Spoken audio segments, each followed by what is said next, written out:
You found Radio Free Tennessee. Your Tony Basilio show will begin momentarily. Keep it locked in right here at TonyBasilio.com and on your Tony Basilio app. And hey, do us a favor. Spread the word.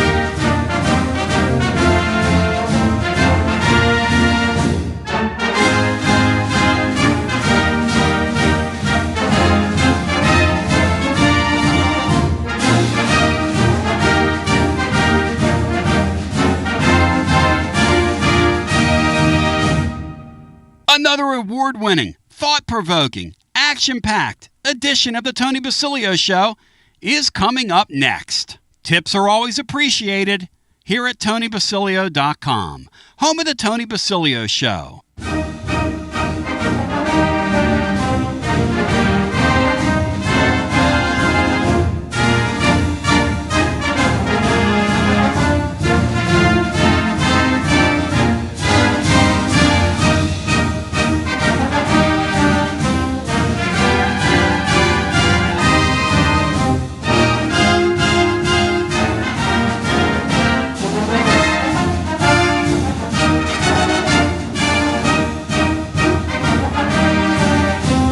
Listening to FM 105.7 and AM 1340, WKGN Knoxville, and W289CU Knoxville, Fan Run Radio. Tony B and Hughes welcome you to another edition. I'd have known that if I wasn't fooling around in here, but what are you going to do? We'll do another intro here in a second. That's another story for another day, but let me bring my cohorts in crime because we have lots and lots and lots to get to and very little time to get there. Hey, Matt Dixon, are the Vols alive in baseball, in your humble opinion? Or is it too crazy to say? Too early, too crazy, Matt? No, they've always been alive, and I think they still are.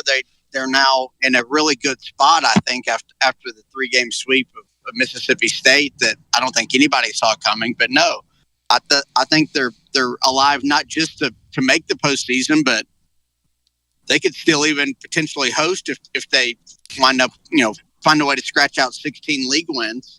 How did it happen that quickly, Brian Hartman? Literally, we were throwing dirt on them last weekend. And they're literally back alive. How'd that happen, Brian, that quickly? You had a pitching staff who made a lineup look very punchless. Yep. And they played with almost no confidence. The crowd couldn't get into the game. Yep. They never really made anything happen. Yep. And Tennessee's offense finally took advantage of that and got some big hits and clutch at bats when they needed them. And baseball is a really funny game. The sport is drunk. That's crazy. That's all I can say. The SEC has like 9 teams bunched in the middle between 8 and 7 wins. Yep. And it's the sport is just drunk. Shout out to Maury Hanks, by the way, presented by our friends at T3 Vodka. He going to be on coming up on your Tuesday here a little later on in the hour. Also today, Graham Dodie going to join. He's a noted sports broadcaster from covers Ole Miss, Bry. Are you fired up, folks, prepared to talk to him, Bry? We are more pumped up to talk about the next baseball series than we've been in a while. Matt, do you find this an opportunity, and is this a Friday-Sunday affair? Yes, it is. Friday through Sunday against Ole Miss, who just got done sweeping LSU at home. Will you please explain that to me? Explain to me LSU and how we let them off the hook, because they are, as we say in the trade, they're ratchet. Do people still use that word, Matt? Because they're ratchet. Yeah, they're not very good. obviously coming off a national title, they lost a lot and just don't have a great team. They've got 2 or 3 kind of high level players and a couple of solid arms, but nothing special. And like you said, Tennessee outplayed them the majority of all 3 of those games, but found a way to let LSU hang around and beat them 2 out of 3. But that's kind of how the league works. I mean, Mississippi State swept Ole Miss 2 or 3 weekends ago, and looked like the best team in the league, or one of the top 2, and now they've somehow lost 6 straight league games at home. 6 straight league games at home. Yep, and their announcers were absolutely nutty. They couldn't believe what they were seeing. Those guys did a very good job, Matt, of calling that series. When I say, you could tell they were like, when I use the term nutty, they were. I was thinking of what this transfer portal's doing to me, but the fact of the matter is, I thought they gave the Vols an even shake, and they were pretty honest about what they were seeing, which is a team that was extremely lifeless against the Vols. They never led, right? They never led in that series. No. Tennessee jumped out to early leads in all 3 games, which was big. Yep. And took the crowd out of the game, like Brian said, early. Yep. Didn't let them get very hostile. And no, I thought the announcers were really good. Those are 2 of the better in-home announcers in the league, I think, for baseball, and they do a really good job.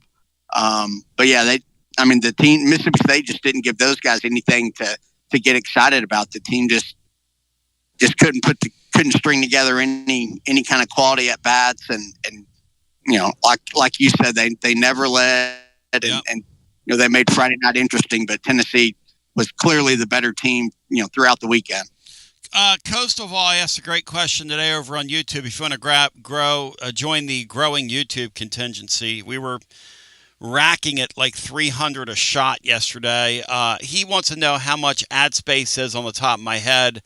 Reach out, Coastal Vol. Shoot me an email later. We can make that happen. It's all for sale, brah. As Bon Jovi once said, love for sale. Hey, love for sale. Listen, people are wondering about this Juke Harris thing, and I'm going to get into the portal here momentarily, and then Maury's going to join us later on in the hour. I predict Juke Harris. I don't believe anything I hear. I don't believe anything I read, because the people I talk to are telling me just to hang in there and trust the process on this one. I'm not saying Tennessee's 100% going to get him, but they're in a lot better shape than people think they are. So you can either believe that or not. I told you Friday he wasn't committed to Michigan, and he wasn't. I told these guys Friday that Rick Barnes was visiting with him, and they did over the weekend. I do not believe that he's going to North Carolina. I don't believe that in the least. This is kind of playing out sort of how, well, I'm not going to get too far into it, but I'm going to say to you, you've seen this kid crystal balled now to Michigan and North Carolina. They pulled the North Carolina crystal ball down. They'll be pulling the North Carolina crystal ball down soon, if what I'm hearing is proper, and we'll see what happens. We'll see what happens. Tennessee hosts a very, very, very, very, very important visitor today. Read about it over at tclub.team today, where our numbers are through the roof during the portal. And why wouldn't they be? Our information is pretty fantastic. So we've got a lot to discuss. We will get into it. I'm fired up, focused, and flared. Brian, are you fired up that my Flyers are back in the playoffs? Does that flyer you up, Brian? Yeah, I am fired up, Tone. I'm fired up to see how you'll react to the disappointment when they go out early. Yep. Apparently, who's calling or John Adams? I'll say curious, maybe not fired up. John Adams' Adams' absence today, presented by the great Jennifer Morris, nextmovesmokymountains.com. Let me brag on her for a segunda, because I left my wallet in the Elsa. So, last week a friend of mine texted me, Tony, my wife and I are looking at a house. Can you shoot me Jennifer's number? No, I said, no, I'll do you one better. I'll have her call you. She calls him within 5 minutes. The next day, they go out at like 10 o'clock in the morning. They walk through this house. She puts an offer on the house and says, you have 24 hours to accept it. They have the house 24 hours later. They're closing on it here in a couple weeks. She getting it done. Get her done. So I brag on her. She flyers me up, she focuses me, and she flares me. And I'm fired up, focused, and flared. Apparently, Brian Rice is going ham on John Adams. Can somebody please tell me what happened? Saying that Adams crossed a line and is unprofessional to do what he did. What are we talking about? Is this new? Is this old?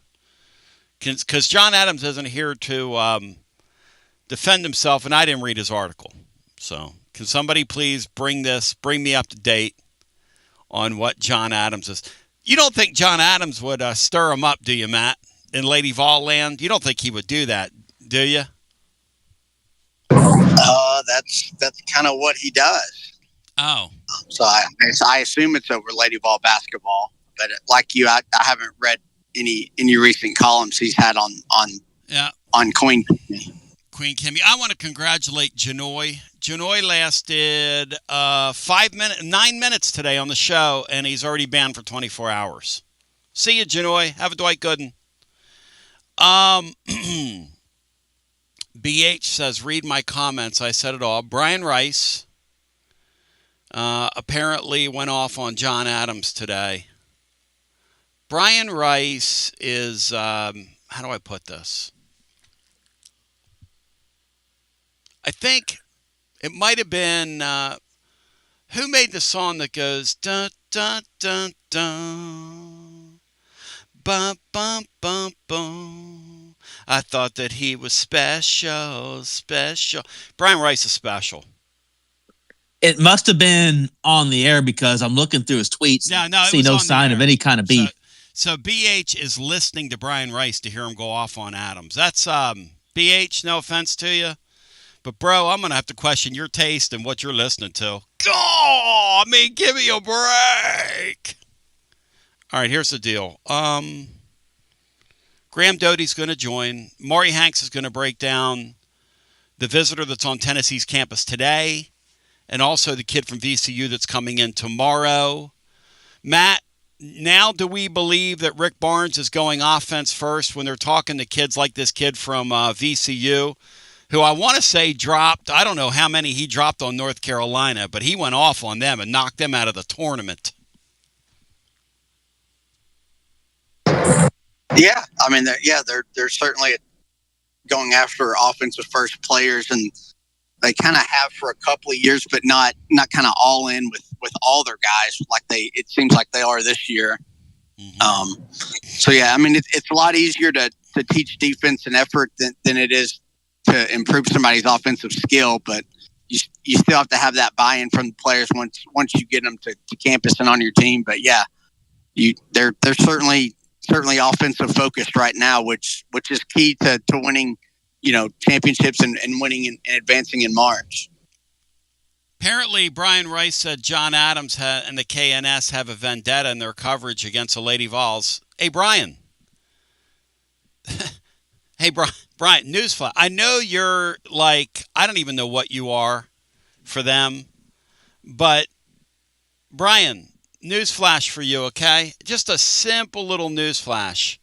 Do you like calling mid-major basketball, Brian? Because that's what you're going to call next year. Mid-major, you're going to call games for a mid-major basketball team in the Southeastern Conference that are going to get they're going to play a weak non-league schedule. They're going to get into SEC play and get the doors blown off again. That's unprofessional. I didn't even read what he wrote. That's unprofessional, Brian. Kim Caldwell, that's unprofessional, Brian. You shilling for her is unprofessional, Brian. And I didn't even read what John wrote. Team Adams. Adams, Jano. So we continue with more on the other side right after this. It will be Graham Dodie, breaking it down scientifically, moving right to left across your device after this. Life never stops moving. And between the 30-minute commutes, daycare pickups, weekly soccer practice, Tuesday night yoga, X number of coffee runs, and that weekend trip to Grandma's, you're racking up the miles. What you need is a tire that can keep up. A tire designed for doers. A tire that's going to last. Like the exceptionally long-lasting Michelin Defender tire. With an 80,000-mile warranty and the safety and comfort you expect, you can forget all about the miles ahead and focus on getting to your destination or conquering your to-do list. Fleet Tire, I-275 exit 1B at East Woodland Avenue in Knoxville. That's Fleet Tire, I-275 exit 1B at East Woodland Avenue in Knoxville. Fleet Tire. Inward Half is committed to the game and the memorable moments that happen in between. From the tee box to the tailgate, from the green to the big game. For the first birdie with Dad, the first big win with Mom. Friday night lights, Saturday superstitions, Sunday traditions. Fall into the comfort and unparalleled performance of Inward Half. This fall, enjoy the walk-in. Are you tired of hiding your smile because of crooked teeth? At Knoxville Smiles, we've got the perfect solution. Invisalign. No metal, no wires. Just clear, comfortable aligners that straighten your teeth without anyone noticing. Eat what you want, smile with confidence, and see results in as little as 6 months. Call us today for more information about Invisalign, 865-539-1776. Or just visit us online at knoxvillesmiles.com. Smile brighter with Knoxville Smiles. Fan Run Radio, where Big Orange Country comes to talk sports. Start your morning off with your daily dose of talk sports with John Reed and Cody McClure from 8 to 11. Then it's Tony Basilio from 11 to 1. The Playbook with William Pattison from 1 to 3. And The Drive from 3 to 6. It's 10 hours of hard-hitting local sports radio every day. Out-of-town law firms have been swarming into East Tennessee lately. From Memphis, Chattanooga, and Birmingham, they've stormed into the area. Wouldn't you rather do business with a local firm? You know, a true neighbor. Marcos Garza and the pros at the Garza Law Firm are just that. There are neighbors and friends that support local causes year-round. The Garza Law Firm works to serve you professionally on criminal matters, injuries and accident matters, and Social Security and disability filings. The Garza Law Firm is here for you at garzalaw.com. The Garza Law Firm. Let us help. Gotta love this time of the year. Hoops here, home runs over there, and you've got to get your Tennessee on. And there's only one place, the best place to shop for your officially licensed Tennessee volunteer gear, Alumni Hall. Hands down, the best store for Vol fans. They've got the latest and greatest apparel for the entire family. Hats, man cave items, decor, and more. Get your Vols grill cover, a plate for your burgers, and of course, that chef's apron for all that outdoor grilling this spring. And accrue those rewards and watch your balance grow online or on the app. We'll see you at Alumni Hall and alumnihall.com and G to the B to the O, Alumni Hall. Nothing reminds you of how much you rely on your air conditioner like the first really hot day in East Tennessee. Schedule Pipe Wrench Home Services' $79 seasonal tune-up now before the heat sets in. Our certified technicians inspect, clean, and fine-tune your HVAC system to help it run efficiently and reliably while reducing the risk of breakdowns when you need it most. And while we're there, we can also recommend ways to improve your indoor air quality for cleaner, healthier air throughout your home. For more than 20 years, homeowners across Knoxville, Maryville, Oak Ridge, and surrounding communities have trusted Pipe Wrench Home Services for dependable comfort. And with our same-day service guarantee, you won't be left waiting when comfort matters most. Schedule your $79 seasonal tune-up today at pipewrench.com. Same-day service guaranteed, or the visit is free. Offer valid on standard systems only. Visit pipewrench.com for details. It's baseball time in Knoxville. Your Knoxville Smokies are back in action and back home next week. Join us for a week packed full of fun with All-You-Can-Eat Wednesday, our Knox Vegas Thirsty Thursday with half-off draft beers. Come dance with the Smokies and fireworks on Saturday, and we're halfway to Halloween on Sunday. Woo! What a week! Reserve your seats now at SmokiesBaseball.com. Knoxville Smokies. I'll tell you one thing, the Knoxville Smokies, they do it right. we were down there Saturday night playing Side Hustle, and I'll tell you, when they did their fireworks, we thought, oh boy, maybe it'll last like one song or what. We played a couple songs through the fireworks. We just let it rip. We let it rip. We absolutely let it rip. We had a lot of fun down there. So now joining on the program, the show of record. By the way, Maury Hank's coming up here in a little bit. But before we go there, we got some baseball, you bet. And Graham Dodie does a great job of covering the entire league with Southeastern 16. And our main man, Chris Lee, they do a great job over on that site. Graham, I bring you in against the backdrop that the more you think you have the answers in this league, it changes the questions on us, brother. And I don't even know where to begin because the league is bizarre right now, is it not? Just bizarre. It is, and if anybody can figure out the pattern, let me know, because like my picks the past few weeks have been awful. So definitely fade me, but it makes it fun to watch as a fan for sure. Like I was looking at the standings the other day, and 4th through 12th place, everything is decided by 2 games or less. So it makes it fun to, if you're fans of the league, for sure. Hey, Matt Diskin, I bring Matt I can't say this. Matt Dixon, I bring you in. I can't even say your name properly now, Matt, after our little Matt Diskin deal from back a few months back. It's old habits are dying hard over here. Hey, Matt, question for you. In your lifetime of watching this, do you ever remember a time where the league was this jammed up as we get around the midway point here? No, not with this many teams. I mean, basically, really 1 through about 10 or 12 are pretty even and could beat each other up on any given weekend. So it's as jam packed as I think it's ever been, especially there in the middle towards the top. There's just not much separation. So Ole Miss coming off a sweep of LSU, who took 2 or 3 in Knoxville just the previous weekend. So but no, Ole Miss is a really good team. They kind of do everything kind of pretty well, but it's as jam packed as it's ever been. I tell you, Graham, that Mississippi State bunch is proof positive that you just don't know what you're going to get from this league. Here we're thinking they're on cruise control. We're all praising that great hire from Virginia, who, by the way, is going to be a great hire, and he's obviously a great coach. But he's getting shown in a rather rude way. In this league, you cannot rest for a moment, and you have got to play cleanly if you're going to get through it in this league. It's a very, very, very unforgiving league. Yeah, it really is. And, kind of the difference of life in the SEC versus the ACC. There is no Pitt in the SEC, really. And I was looking at the ACC standings, and, Cal and Stanford are towards the bottom. So we don't really have that as much in the SEC. But I think Mississippi State and O'Connor, I think they'll be fine.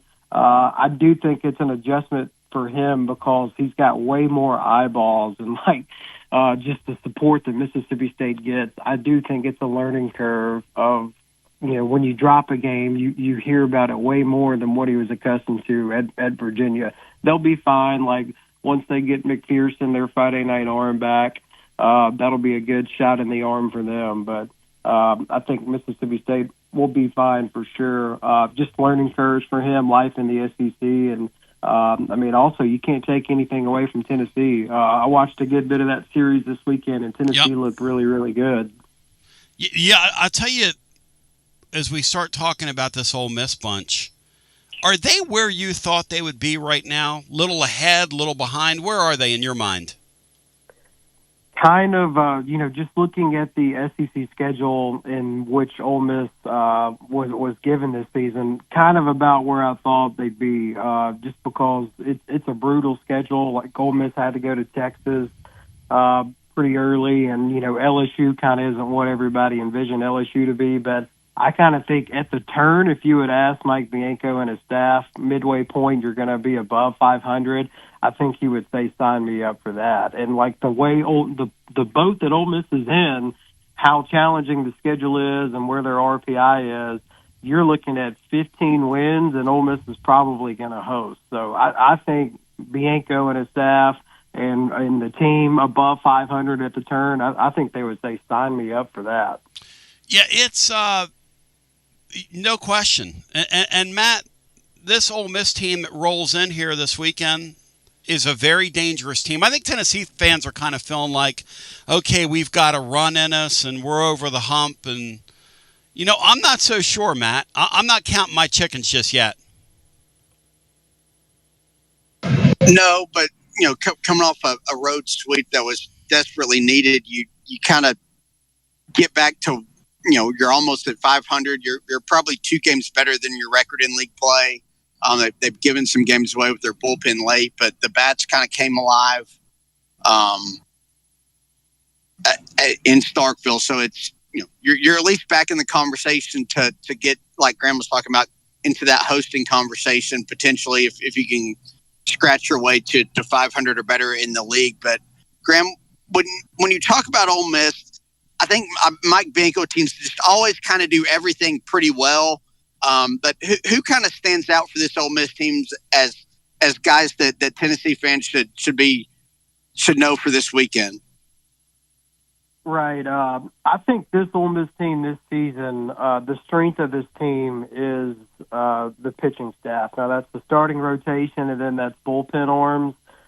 So you're looking at Hunter Elliott, which I'm sure the SEC fans has probably felt like he's been in school for like a decade now. So he's the game one starter, just veteran guy, been through the battles. And then you look at somebody like Cade Townsend. He's really been a huge bright spot for Ole Miss this season. He's a draft-eligible sophomore, so this is probably going to be it for him. Like Keith Law already has him projected as the number 8 pick in the MLB draft for this upcoming draft. He's been phenomenal. And then Ole Miss has found something here in the last 2 weeks with going with Taylor Ray for Game 3. And this is really Rave's first time to be a weekend starter, and he's made the most of it. That's somebody that's going to hit in the high 90s, and he's got a good slider to go with it. And then bullpen arms, somebody like Walker Hooks, Calhoun, that's kind of like the strength of this Ole Miss team. Offense is like come and gone. Ole Miss is going like ice cold, the red hot. It just hasn't really been consistent outside of this past weekend against LSU. But when you're looking at players to watch and like guys that will potentially make it to the show, you're looking at a lot of the pitching staff for Ole Miss. With regards to that Ole Miss lineup and the damage they've been able to do, can you expound on that, please? So the way this Ole Miss team is built, Ole Miss hits a lot of home runs. Top 5 in the SEC in home runs, really neck and neck with Tennessee in that area, almost 60 this season. So you're looking at this is what Ole Miss does. Hits a lot of home runs, walks a lot, second most walks in the league, but also by far strikes out the most. When you look at strikeouts, Ole Miss is way up there, and nobody's really close to them. Like, Ole Miss won the series at Florida, and Ole Miss did not score in 20 innings. That's hard to do to win a series. So it's either Ole Miss will get some home runs and everything is clicking and rolling, or just not much is going there. Now the difference in the LSU series is Ole Miss finally was able to manufacture runs. Ole Miss got the singles with 2 runners in scoring position, got the doubles, and I'm interested to see, okay, is that going to carry over in the back half of the season, or is that just kind of an LSU matchup thing and everything kind of worked out well for Ole Miss? So curious to see how it shakes out this weekend at Tennessee, because this Tennessee team, to me, like the strength of the Vols is also their pitching staff. Yeah, it's really interesting to consider, Matt, a team that is built for our ballpark playing us here. This kind of scares me, Matt, this matchup. Right as we've gotten back on the horse, these long ball teams scare me. Yeah, which is what the majority of SEC teams are built to do. So yeah, you can. And Tennessee's pitchers will give up some home runs. You just hope there's nobody on base. So, yeah, and that Florida Ole Miss series was just really kind of crazy, and the way Florida lost those games really kind of felt like the way Tennessee's kind of blown some leads late in games that they've kind of controlled throughout. So that was interesting that Ole Miss found a way to win those games in Gainesville. But yeah, it's Tennessee plays good defense. LSU's infield defense has been awful and really bad. They can't catch the ball. Yep. It seems like behind the plate even. So I don't know if that contributed to Ole Miss manufacturing runs or not. But Tennessee's usually been pretty solid there in the infield this year. But yeah, anytime you can get a walk or get a couple of base hits and then get a fly ball that just happens to go out of Lindsey Nelson, that's obviously a concern. So how do you think, Graham, Ole Miss handles the success they've had? Because the one thing that's happened in this league, teams aren't handling success. That's why they're all bunched together. Mm-hmm. How do they handle the success they had with LSU last week? What do you think? I think just listening to Mike Bianco, whenever he talks to the media, he really does like this group that he has. Mm-hmm. Like it's a lot of upperclassmen, a little bit more seniors than a lot of these other teams. And I think this Ole Miss team is pretty tough mentally. Like, they don't get phased one way or the other. Like, 2 weeks ago, it would have been tough, right? Mississippi State comes to town, sweeps Ole Miss in Oxford. It would have been tough for, that to have a lingering effect and carry over in a negative way for Ole Miss. And Ole Miss was able to really rally and respond, winning the next two series. So I think you can tell Mike Bianco really likes this group that he has. He enjoys coaching them, and also this team really does like being around each other. And I've been around some teams, minor league baseball, college, been doing this long enough now. You can tell when a team doesn't really like each other, and that kind of carries over with the product on the field. And Mike Bianco doesn't really have to worry about that with this group. Where is this Ole Miss club injury-wise? Because at this time of the year, you've got your bumps, your bruises, and then a little more. Where are they injury-wise coming into this series? I think all things considering pretty good. Couple arms are, out, unavailable, but, they've been out, for the past, 2.5 weeks with Cipolla and Kelly, a couple of transfer guys. But really, other than that, no position players will be out, unavailable. And then the scary thing for Ole Miss was a couple of weeks ago with Kay Townsend. He got taken off the mound in the second inning of one of his starts. Everybody was just paranoid. He's going to be out for the season. They did the MRI, no tears or anything like that, and he missed his next start. And then he's been back for the past 2 weeks now. So survived the major scare there with Kay Townsend, and he has kind of picked up right where he's left off on the mound. So all things considering, health-wise, Ole Miss is in pretty good shape at the turn of SEC play. Hey, Graham, we get ready for the second half here. This is I think a fair question to ask you, somebody that's steeped in this over at Southeastern 16. And you guys go as hard with SEC baseball as anybody out there. If you could, pull the records away. Give me the top 6 teams in the league right now. Maybe they don't look like it in the standings, but these are the top 6 teams in this league right now, Graham. What do you say? I would go with Texas for sure. I would put Georgia in that conversation. Mm-hmm. I would put, a team that really kind of changed my opinion of them is Texas A&M. I think they're going to play in a lot of these nail-biter games because their pitching isn't the best, but their offense is so good that they're going to be in several of these games. Mm-hmm. So I would put A&M in that conversation, and then I would put Mississippi State, Auburn. How many is that? Is that 5? Yep.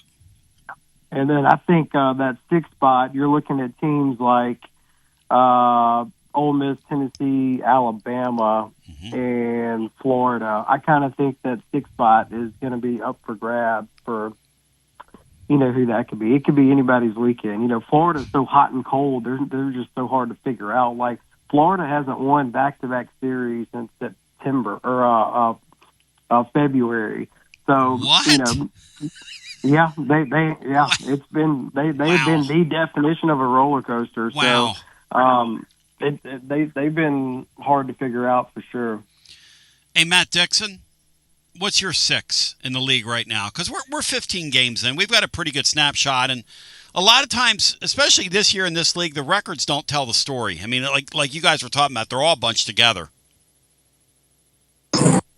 Yeah, it's just jam-packed. I mean, you could probably there's probably 10 teams you could probably argue in the top 6. I guess you probably have to go Texas at the top, even though they just lost both games in College Station and they have some bullpen issues. They're probably up there at the top.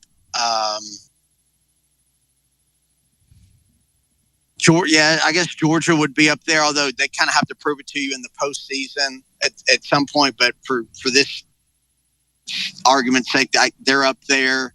I think Ole Miss is probably up there. Mississippi State's up there, even though they've lost 6 straight. It's crazy. I don't think Vanderbilt has the pitching to get through in the postseason, but they're hitting a lot of home runs, which is kind of been their Achilles heel recently. Yeah. They're kind of a fun watch this year, which is, I don't think I've ever said that about a Tim Corbin team.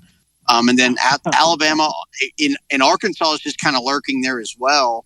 But the 2 Texas schools were probably at the top right now if I had to pick one besides Georgia. What's interesting is as we visit with Graham Dodie, and he's with Southeastern 16, and we're getting his thoughts on this weekend coming up.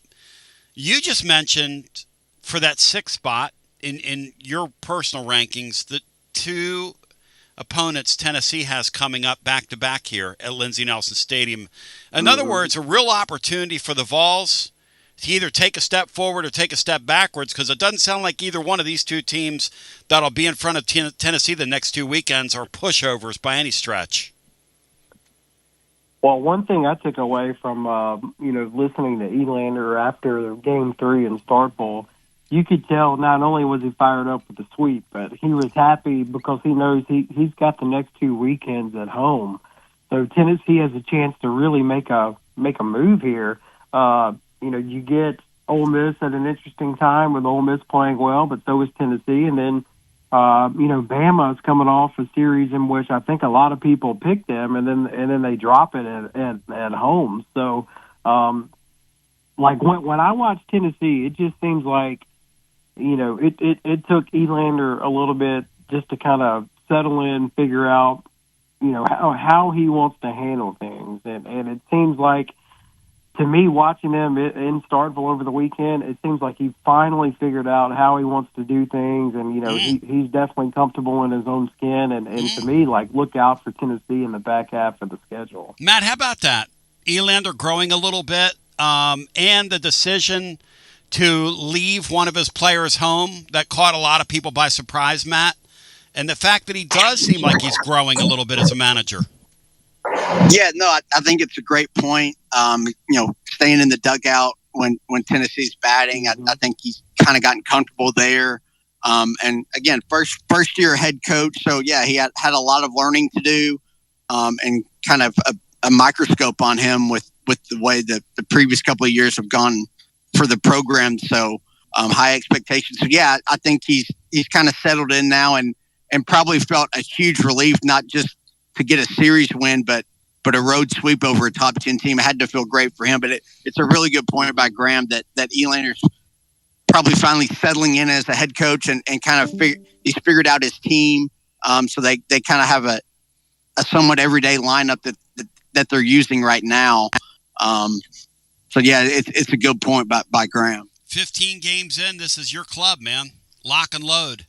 Time to roll. Time to put your stamp on it. Graham, what do you expect happens this weekend? You've had as you say, you've had your finger on the pulse. Whichever thing Graham tells you here, you might want to go the other way. He's like me during football season. Fade Graham over here.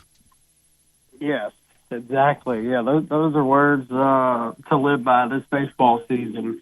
I think when I look at this series this weekend, like, to me, the key is going to be, like, let's do Tennessee first. If this pitching staff, and Tennessee has a really, really good pitching staff, if they are able to have a weekend in which they are able to record a lot of strikeouts, remember, Ole Miss strikes out the most of any team in the league, and it's not close. If Tennessee's path to success is like their starters, you get a quality start from at least 2 out of your 3 starters, and then Tennessee gets the double-digit strikeouts and like 3 walks or less. I kind of think that is Tennessee's path for success. And then if you're Ole Miss, this Ole Miss pitching staff, like, the sample size is big enough now where you kind of know what you're going to get. You're going to get at least 5 innings out of everybody, and, you know, you're looking at 3 runs or less. And for Ole Miss to have success, you're going to have a repeat of what you had against LSU. You're going to have the timely hits. Ole Miss has finally started to settle in on a new DH, Owen Pano. He is a true sophomore, big-time recruit coming out of high school. He's from upstate New York. There was so much pressure on him, and last year did not go very well. Like, he was the day one starter at shortstop as a true freshman, and it was just too much for him. So now Mike Bianco's kind of put him in the DH spot, and he's played really well against LSU. And then Ole Miss was musical chairs in left field. Ole Miss has finally settled on a left fielder, and it seems like Mike Bianco finally has, like, his 1 through 9 that he likes. Now, he moves guys around all the time, and, like, the path for Ole Miss to have success is you're going to have to get the timely hit. You can't just rely on the home runs, because when you do that, you end up in a series like the Florida series where you don't score for 20 innings. Like, you hardly get a base runner. So I kind of think that's the matchup. You know, these two teams are pretty similar offensively.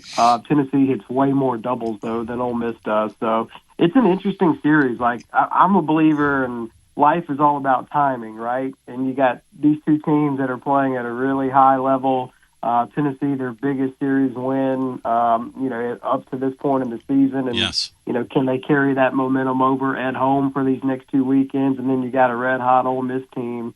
That series win at Florida looks really good right now. And then can Ole Miss just, continue to play at this high level? So the fact that these two teams are colliding this weekend, I think it makes it fascinating. And these teams down through the years have always played some compelling series.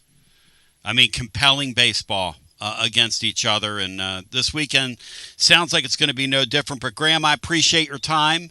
Thank you, my friend. Anything else you'd care to add? And if folks want to follow along or read or follow your work, how do they do so?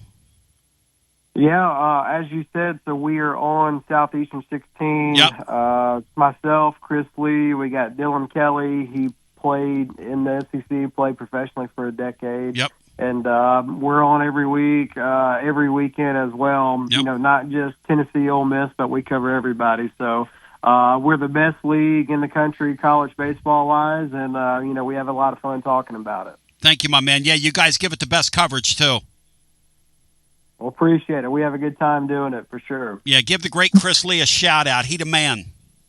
I will. I'll tell him you said hello. See you, my brother. Thank you. Yeah, Georgie Boy Plaster was telling me that Chris Lee and himself cornered Berkey down in Nashville. And Berkey was like, I just love Tony. Yeah, I just love Tony. Berkey, don't lie. You don't love me, Berkey. Maury, do you love me, Maury Hanks? Is that you know what? You know what? I've never met Chris Burke. I've heard him a lot in your show. Hang on, Maury, I've grown to love you. You've been a dominant force on this program here the last month. Do you love me, Maury? Because I love you. Well, Tony, again, I get back to this. As my dear departed mother said, if you can't say something nice about somebody, don't say anything. So I don't know if Chris Burke's mom taught him that, but mine did. Maury, So we'll just leave it at that. Maury, do you have nice things to say about these Tennessee prospects that we're involved with right now? Oh, sure, Tony. I mean, I've spoke to a few since you told me about this. Yeah. I've spoken to, on the Harrelson kid, two coaches in his league and two NBA scouts, and I'm the young man from VCU. I spoke to a head coach and a top assistant in the Atlantic 10. We hear Maury on the other side breaking it down scientifically after this. It's the hottest postgame show on the planet. Garza Law. Fifth quarter fan reaction. Fan reaction. As soon as the final gun sounds, we're live. Big news, Basilio family. Get ready, because the 2026 Knoxville real estate market is officially shifting into high gear. All signs are pointing toward a record-breaking year, and the energy across East Tennessee is absolutely electric right now. Whether you've been dreaming of finding that next home, looking to capitalize on your current equity, or ready to dive into the investment world, the timing has never been better. Having a game plan is the key to winning in this fast-paced market, and I'm ready to help. Give me a call, Jennifer Morris, at 865-694-5904, or reach out at nextmovesmokymountains.com. That's nextmovesmokymountains.com, and go Vols. Hi, I'm Jim Simpson, owner of Simpson Meats. When's the last time you grilled a really good burger or steak? One your friends still talk about. Our goal at Simpson Meats is to make that happen every time you have a cookout. All of our cuts of meats, steaks, burgers, briskets, and pork are always fresh, flavorful, and sustainably sourced. We are family owned, so we know the importance of knowing how and where your food is raised. We have been putting quality first since 1888. Visit our butcher shop off Lovell Road or online at simpsonmeats.com. Got a plumbing or HVAC problem at home? Whether it's an AC that won't cool, a furnace acting up, a clogged drain, or a water heater problem, Pipe Wrench Home Services is ready to help. Right now, when you schedule any HVAC or plumbing repair, your service fee is waived with the completed repair. That means expert help fast without the extra cost just to show up. Our certified technicians will quickly diagnose the issue and provide reliable solutions to make your home comfortable again. And with our same-day service guarantee, you won't be left waiting when help matters most. For more than 20 years, homeowners across Knoxville, Maryville, Oak Ridge, and surrounding communities have trusted Pipe Wrench Home Services for dependable comfort. Schedule your repair today at pipewrench.com. Same-day service guaranteed, or the visit is free. Service fee waived with completed HVAC or plumbing repair. Restrictions apply. Visit pipewrench.com for details. Okay, so we really need uniforms and equipment for this season. Can I trust you with that? Cool, I'll just order them online. What? Yeah, I'm gonna hop online and I'm gonna get them ordered. Hold up, that's not a good idea. We shouldn't just spend money on some random online retailer, okay? I mean, it seems pretty convenient. Trust me, it's a terrible idea. Let me simplify this for you. SM Athletics. Okay, how do you pronounce it? SM Athletics? They're the go-to for uniforms and equipment, whether it's for universities, high schools, youth leagues, you name it. So why wouldn't you rather go with professionals who can guide us through the process, design the perfect uniforms, and deliver the best equipment? Yeah, I guess that makes sense. What's the name again? SM Athletics. Right. It's definitely smarter to go with a company that emphasizes customer service, fair pricing, and, of course, excellent products. Exactly. So, yeah, I guess it's settled then. For uniforms and equipment for all sports, it's SM Athletics. When a dangerous, overgrown, or storm-damaged tree is threatening your home, your car, or your family, don't risk it. Call ECR Total Landscapes, your local tree-cutting experts. From precision tree removal and trimming to emergency storm cleanup, ECR Total Landscapes has the equipment and the experience to get the job done safely and efficiently. Call today to set up your free estimate, 865-384-2012, or just go online to ecrtotallandscapes.com. Josh Collins at Collins Insurance Agency. At Collins Insurance, we strive to ensure our customers receive better coverage along with bigger savings. Our community is important to us. We want to provide exceptional service to our customers. Anybody can provide great rates, great coverage, but can you also get great service? And hey, don't just take my word for it. What's up, everybody? Zakai Ziegler here. My family turns to Collins Insurance Agency for the best service, coverage, and price. So don't just go online and get some random insurance. Experience the Collins Insurance difference. Like he said, experience the Collins Insurance difference. CollinsInsuranceTN.com. CollinsInsuranceTN.com. And hey, their Mama ZZ approved. CollinsInsuranceTN.com. Thank you to Josh Collins and ZZ. One more thing, Tony. Go Vols. Basilio here, and my friends at Carnes Motor Company started with a dream over a quarter century ago. I met Rob and Brian back when I still had hair, and they were working at a huge dealership in West Knoxville. But they told me back then they wanted to sell cars on their terms, and I wanted to do radio on my terms. Their terms, just like my terms, are ultimately your terms. In both cases, you're the winner.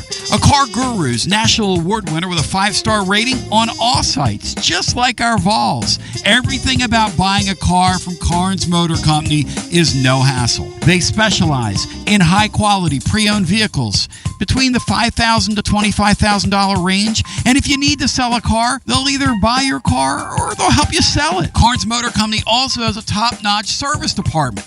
Therefore, every vehicle is rigorously inspected and serviced prior to delivery. So you're guaranteed to get a quality pre-owned vehicle every time. If you need a place for service, they've got you covered.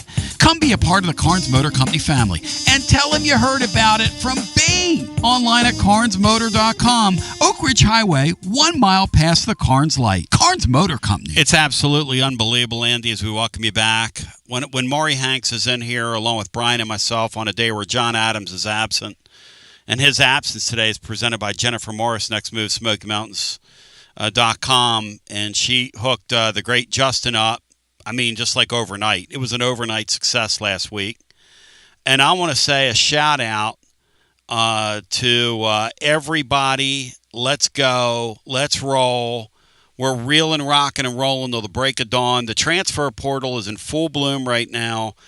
Impatience in every fan base lives. Every fan base is on the edge of their seat right now. I was just laughing with Maury about one of the guys Tennessee's involved with. So they asked this kid from Seton Hall, what do you want? The kid wants like $4 million. Tennessee's like, see you later. See you later to the kid from Seton Hall. Those of you that have your eyes on him, I would get your eyes off of him. Because these guys, this situation right now, these coaches are treading in and these big-time boosters. And Maury, it's a market they've created. As I bring Maury Hanks in here. The NBA, you've got slotted caps. If you're drafted here, you go here. We've got a salary structure. We've got something that we can all kind of look at. And if a GM wants to make a bad deal for a guy in the summer, they make a bad deal for a guy. In this marketplace in college sports, Mo, everything almost is a bad deal, Mo. It's crazy what's going on. Yeah, Tony. I was talking to a couple guys yesterday, not about these two players, but just how this market's going. I told you off the air. Yeah. I won't tell you what, but this kid went into his head coach. He averaged 3 points a game, and they were talking. He goes, "We'd like to have you back." And "Oh, that's good, coach. My parents really like me here." Blah blah blah. And he said, we have a number in mind. And the coach says, "I have too." And the guy says. The coach says to the kid, "Go ahead." He goes, $1 million. And the coach looks at him and says, "Is this a 2 or 3 year deal you're talking about?" Because he was a freshman. He goes, "You give me 2 or 3 years, $1 million a year for 2 or 3 years?" And they looked at him and he was like, "No, Johnny, you average 3 points a game. If we had to stretch that out over 3 years, we'd think about that." The coach got up and walked out the door. I mean, that's how out of whack players are, because agents just keep running it up, and that's the bad part of this business. Is again how players pay 20% when they could do it on their own. Literally, they could do it on their own. Had a conversation with a friend of mine that's been in the business for a long time yesterday, as I was fixing to jump into the park and clear my head and play a little music, sit outside. But anyway, he made a great point. Because he heard you on here last week. He said these players, in some cases, are being moved around by these agents while they want to remain at the teams they're currently at. But the parents and the players think the agents are running the deal. They're under the misconception that they work for the agents and not vice versa. And these agents, like Maury said, are getting a 20% cut. So, of course, I'm going to sell you to the highest bidder. Of course, if you're this Evans kid from Tennessee, freshman year, they have big plans for him a sophomore year. Of course the agent's going to say, go in there and ask for $2 million. Of course I want to get you in free agency. Of course I want to get you out from under that team. That's why half the players are in the transfer portal. That's why it's total anarchy. This is not being driven by the parents and the players. I do believe what my friend told me yesterday, which is this is being driven by agents, Maury. Do you agree with that? Well, one thing I'm shocked is that you said this guy's your friend twice, so I don't believe that. But yes, it is. And Tony, in the NBA, as you said, there's slots for rookies, and then there's a true thing called a salary cap. Now you can go over it, but you pay penalties. Mm-hmm. And again, with them not having any salary cap at all, and it not being, and again, if you NBA, you know what Tony Basilio signed for. Okay, yeah. You get a book. He's got a 4-year deal. Every team knows. Okay, he was making this. He outdid his contract here, or he played worse than his contract. You can go below it for the next contract. Yeah. This is all smoke and mirrors, and that's the agents being unscrupulous and, he can get X from here. And a lot of coaches are really afraid these days to say, go ahead and walk. Some guys do, but if you know that you're the pretty girl at the dance, yeah, you can kind of ask for what you want because you think somebody's. And again, it's not always the best situation, and you don't really know much about the coach. And you haven't went and played. You haven't went and played it. Away from home. You're playing an hour away from home. Now you're talking about going to Syracuse, New York, or Miami, Florida. 5-hour flight from your house. People don't think about that.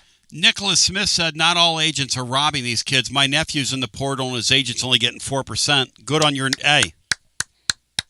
That's how it should be. Kudos to your family, my friend. Unfortunately, that's not the way it's playing out in many cases. In fact, I had an assistant coach share that one thing that they're starting to do at the high major level is tell these kids, hey, look, you just played your freshman year for us. If you go over there next year and have a good year, we'll bring you back next year at the price you want to pay, but you got to go prove yourself on another roster. So you're going to start seeing some guys bounce back, which is absolutely idiotic, instead of just playing your career in one place. But at any rate, I digress. I say all that to say that we got to reset the board here. Tennessee basically, we think, is spent, I forget what I wrote yesterday, but it's somewhere around $5.5 million. I believe right now the Vols have $20 to $22 million to play with, something like that. I believe they've gotten commitments for a little more money because point guard 1 remains out there, and point guard 1 is not in the portal yet, but point guard 1 remains their top point guard option, and they have got a sink and swim kind of mentality with point guard 1 this week because you got to figure out if you can get that person in the portal and then get it done. I was told last night if Tennessee does not get point guard 1 in the portal in short order, they're going to move on, but they've got other options, guys that are currently on rosters who are not in the portal, who are high-level players who will, they think, find this opportunity attractive and take a bag. So just because people aren't in the portal yet doesn't mean they won't be. And, Maury, that's another story for another day. But Jalen Harrelson scheduled to be on Tennessee's campus today, 6'7", 220. He's a forward, Maury. He is being wooed by the likes of North Carolina, Ohio State. The Vols are involved. He is a guy that shares an agent with Duke Harris.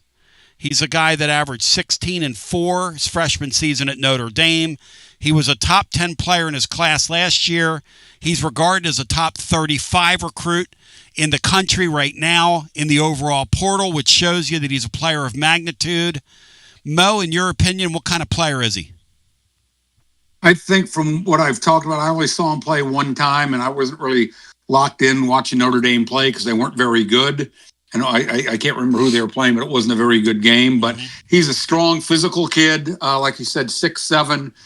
He can play through contact. Like you said, he averaged 16 points, but it was on a bad Notre Dame team. And basketball, Tony, unlike baseball, somebody has to score. Yep. You know, you can have 8 guys on a baseball team that hit 200. Yep. On basketball, somebody's got to score 16 points. Good size and strength for a freshman. One of his best ways of scoring is kind of out of the mid-post, kind of like Charles Barkley, too. Now, I don't want your listeners to think if the guy comes here and is not Charles Barkley that, we said that but that's how he scores. He'll back you down because usually he's a 3-4. So if a 3-man's guarding him, he's probably bigger and stronger, so he can use his strength to back him down. If a 4 guy's guarding him in college basketball, he can put the ball on the floor a little bit. Good length. He makes good passes. He's good. He's actually a good passer. Notre Dame ran some of their offense through him at times. Could be a very good defender. Defend multiple positions. Will rebound out of his area. The one glaring weakness in his game is he only shot 25 threes on the year, and he only made 5 of them. He's got very limited range on his shot, and he was 67 from the free throw line. But one assistant coach in the league says, quote, big time upside, who's an effective scorer. If he improves his 3-ball shooting, he could be an all SEC type player. Maury, Memphis Marlowe was asking regarding this kid, and you sort of answered it, but he said he looks at him and thinks that he could guard several positions, and you think that's right. You think he's a guy that could help him in several spots in terms of on the defensive end? Yeah, I mean, from what I remember that one game, but also the guys I talked to. Yeah. Again, I'm not saying he's going to go out and guard point guards and whatnot, but he can guard different positions. And is now that teams run so much kind of a motion offense, pick and roll and stuff like that, you want to be able to switch, which Coach Barnes' teams do a lot, and you'd be able to do that with him. It's really interesting. Hey, Matt, do you have any questions about this Harrelson kid or anything that Maury said that kind of piques your interest when you think about how he would fit in Tennessee's offense? Because if they can get a deal done with him, he'll be a take, and they hope to get something done forthwith with this young man to move the process along.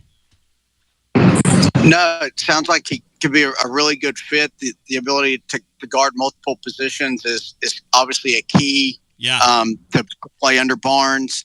Kind of the way Maury described him, he kind of is kind of like a 6'7" version of maybe like an Estrella, just without the length and height, but the ability to score in a couple of different ways inside the arc, and again that ability to guard a couple of different positions on switches, would be a nice fit. Maybe kind of like a Robert Hubbs was that last year for Barnes, where you kind of shoot that kind of logo jumper just inside the free throw line that he was really good at. Yeah, I could easily see him being one of those guys for Barnes that plays the 3 or 4. That it sounds like a really good fit. Maury Hanks joined us, Super Scout to the Stars, Global Basketball.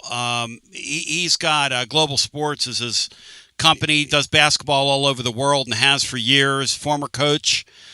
Former MBA, way on up the chain executive, scouting, etc. He's been there, done that. He's got contacts all over the country. He blesses us with his time and jumps in here, presented by our friends at T3 Vodka, distributed by Empire Distributors of Tennessee. But Mo, in terms of Jalen Harrelson, and Matt talked about it, you mentioned it before, but the ability to play multiple positions in a league like this, in a long season where you're going to have injuries, which we've seen, and a long year which can really stretch you, and then into the tournament where you see different types of teams, it seems like a player like him is very valuable. One thing you said, though, and I was talking to somebody from Tennessee side about him, working up something for the blog, and they mentioned his 3-ball shooting numbers being really low. Did he not shoot him at Notre Dame, Mo, because they had other people in that capacity? Did he not shoot him because he can't? Could a kid like this eventually grow that length, or is that, do you think, something they wouldn't ask him to do even here? No, Tony, one thing, when I first started scouting, I just would look at that and say, that's not going to be his strength. But I learned over time in the NBA, and now you've got 19 million assistants in college, and they can put more time in. Guys come in and individually work out and get shots up with managers and things like that. He can be, if his stroke's not broken, he can improve it. One thing I'll say, it's not like Notre Dame had a great team, and I'm looking at it right now. They shot under 36% from three, so I don't think they told him not to. Like, their leading scorer, Tony, shot 30% from three. He was their second leading scorer, and he shot 20% from three. Think of this, Tony. Their leading scorer at Notre Dame was a guard. Yeah. He made 11 threes. He only played now 10 games. Okay, this kid got hurt. And he was their leading scorer through 10 games, and he gets hurt. This kid is their second leading scorer. He only took 25 shots in 27 games. Maury, that's great. And I'm sure again teams played him not to shoot. But again, 67 from the free throw line is not terrible. No. I'm sure Coach Barnes and his staff can improve his shooting. But if you had to say what's his biggest weakness, I think that is getting back to what you said about, him being like a Swiss Army knife, guarding different positions, being able to play different positions. That really helps as you said, the season goes on. Back in the day, it used to be, okay, who's your starting point guard? Who's your starting two guard? Because you ran more set plays and they weren't interchangeable. Who's your starting small forward? The three can't play the four. You'd have, like in football, you'd have a starting center or backup center, right guard, left guard. Now, if you may be you may be the backup four and the backup five. You may be the starting three guy, and when the two-man goes out, you've got a better backup at the three, and that three goes to the two. So having interchangeable players like this is very helpful. Maury Hanks joining. Let me do a quick legal ID, and we'll keep the segment moving here on Fan Run Radio. You're listening to FM 105.7 and AM 1340, WKGN Knoxville, and W289CU Knoxville. Fan Run Radio. Yeah, and people in our chat, Maury, just your thoughts here. They're comparing him to maybe like a Triple J type player, Josiah Jordan-James type player. A guy who developed a shot later on. Similar comparison. Tennessee ran some of their offense at times through him, and he helped them on defense. He could guard multiple positions. What do you think, Mo? Yeah, and also not a good shooter. Right. He got better as a shooter, but I don't think when he left here at Tennessee, you would say, if I have the game to win, I'm letting him shoot a wide open three. Yeah. And Matt, another guy like Triple J was a top 10-ish player in his class. He was a 5-star player in his class. I believe he was like a McDonald's All-American, that type player. When you have a hole in your game like that, apparently, though, this kid can get a shot or was able to at Notre Dame whenever he wanted to. Obviously, it's a different league than the SEC, Matt, but this kid sounds to me like a take when you hear Maury talk about him. Yeah, and I don't know about the Triple J stuff because Triple J for some reason was recruited as a point guard, and so he did have the skill set to do that, but he just didn't have the athleticism to do that. But and maybe even kind of like maybe sophomore version of Grant Williams, who didn't shoot a lot of threes. Nice. Really, his entire career at Tennessee, he started shooting some towards the end of his junior year. Yeah. But he was kind of that 6'7". Now I think he played the 4 for Tennessee, so he did a lot of his work on the block. So that might be another type of comparison for this guy. But no, a highly ranked recruit. I don't know if he can initiate offense like Triple J did from inside, but yeah, he's a guy that I think definitely sounds like a take and a guy that can fit with what Barnes wants. Maury, in your mind, a take, yes or no? Oh yeah, Tony. With what he's done at a good level, Notre Dame, playing in the ACC and things like that. It was when guys are recruited out of high school. To me, that's why so many teams are going to the portal, and high school recruiting's been numbed down a little bit, because you can go and say, okay, we played Team X, they played Team X. This is what he did. You can get tape of him playing real players. That's where a lot of the high school recruiting, this is what he did in the Nike summer events, or this is what he did here. You don't really know the competition and things like that. Well, if you can turn on a tape and he's playing North Carolina on a Wednesday night in the Dean Dome, how did he do there?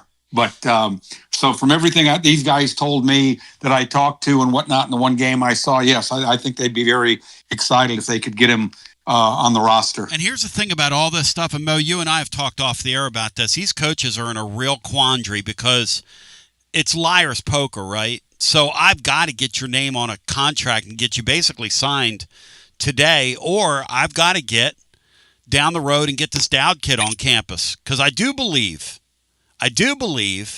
if Tennessee, and nobody's told me this, this is my sense of just trying to cull through this. I do believe that if Tennessee could rank these guys, I think this kid here, they would have a little higher on their board than that Dowd kid. Even though the Dowd kid, Mo, can shoot the basketball from the outside, I think this guy, he's a little more sort of athletically what you would like at this level. Your thoughts on that? Yeah, I would agree. I don't know, which one they'd like. I don't know why you couldn't take both, because they're both kind of versatile. They both I seem to fit what Coach Barnes is looking for, hard-playing, versatile players. Yeah. I think if you could get both of them, if you could fit them under whatever money that you have, I think you can play them both at the same time. Yeah, you could probably play one at 3, play one at 4, have one guy that is a better shooter, have one guy that's more versatile offensively. They both seem to rebound the ball. But Tony, getting back to what you're talking about, some of those kids, I sure hope that they have the right calendar and understand that the portal closes a week from today. Yeah, and here's the crazy thing, right? Yeah. So it closes, but you can still pull guys out. I think you're going to see some of these agents and kids taking this thing up till 3 weeks from now. I really do. Some of the big fish. I think the longer, and again, we're back to liar's poker again. Because if you do that, you're gonna go back to Team XYZ and say, okay, we're ready to do something. 2.5 weeks from now, Mo, and they're going to look at you and go, hey, we've spent our money. Well, not only that, but I've been told that the NC2A, and again, they don't do well in lawsuits, but the one thing they can control, Tony, is the NC2A tournament. And I've been told that if people take kids that aren't in the portal, that transfer afterwards, that their NC2A is talking about not allowing teams to go to the NC2A tournament. Whoa. So it doesn't matter to your fan base if you go 28-4 and all that. Come next March, if you're not in the NC2A tournament, or the following March because of that, I think that could be a deterrent to what you're talking about. Well, again, I don't know that to be true, but I've had numerous coaches tell me that. Well, it's kind of like this, right? And what I was saying is you can pull kids out after the fact, so it's just a matter of you can get into the portal now. Now you've got this window to get in, but to get them out and to sign players, that can go on as we've seen. I mean, there are still football players in the portal you could theoretically go sign if you need to. The only difference, though, Tony, is the NC2A in football really doesn't control the college football playoff. That's a good point. The NC2A does control the NC2A tournament. Let me check on the semantics of that, Mo. That's an interesting discussion that we've gotten off. But let's talk about Terrence Hill. Look, last week we had Mo on, and I listened to him, and he's talking about this Day kid, this kid that came from Cal, who committed. And I don't think they spent a great deal on him. And I think their thought with him is he could help us in a pinch at point guard, but really he's a 2 guard, and we're kind of going to use him the way we use the kid whose father is now the head coach over at NC State, Gainey, and we're going to use him in sort of a hybrid role. And I think that young guy is okay with that. He's on board with, hey, I played a ton of minutes at Cal, but I come here, I have a lesser role, but it's in a bigger spot, it's on a bigger stage, and it'd be good for me and good for my career. So that said, Mo, now they're looking at this Terrence Hill kid from VCU, who's another one of these I don't want to cast aspersions on him, okay? But just looking at him, it doesn't feel like he's a point guard first. He's another one of these combo guys. Where are you on that, Mo? On looking at him, what do you see when you look at Terrence Hill? I watched him a couple times, Tony, because VCU was a good team and played an interesting style and whatnot. I would agree. I don't think he's an old-fashioned, what you say, point guard. He's more of what an old coach called a lead guard. He can play point. You call him a combo guard and whatnot. Very, very good scorer. He made a big jump from his first year to his second year. His first year there, 6 minutes, 6 points. 3 points to 15 points the second year, and then only played 6 minutes a game as a freshman and plays 25 minutes the second year. Their leading scorer, really good free throw shooter, 84%, shot 37% on a good number of attempts from the three. So you got good volume. About 2.5 to 1. Now you say, hey, Maurice, you say he's not a true point guard. But, he does have a pretty good assist to turnover ratio. It's about, it's 2.5, almost 2.5 to 1. So, that is, that's a good assist to turnover. The one bad thing I heard, again, just kind of I said about the kid from Cal, doesn't seem to be real interested in defense. But again, playing for Coach Barnes, that they're going to stress that enough that, he'll get on that bus and kind of learn how to play defense. He can score at all three levels. He's got deep range. He can create his own shot. And he can be a streaky shooter. Like one of the coaches told me he could miss his first 6 and you can't let up guarding him because he believes he's going to make the next 5. He's more shifty than quick, but gets into the paint a lot. And multiple people told me that he could really make tough shots. To me, Tony, again, he's a little bit bigger than Gillespie, but seem to have similar game and what people told me about Gillespie last year from the Big Ten. And so here's what's interesting, right?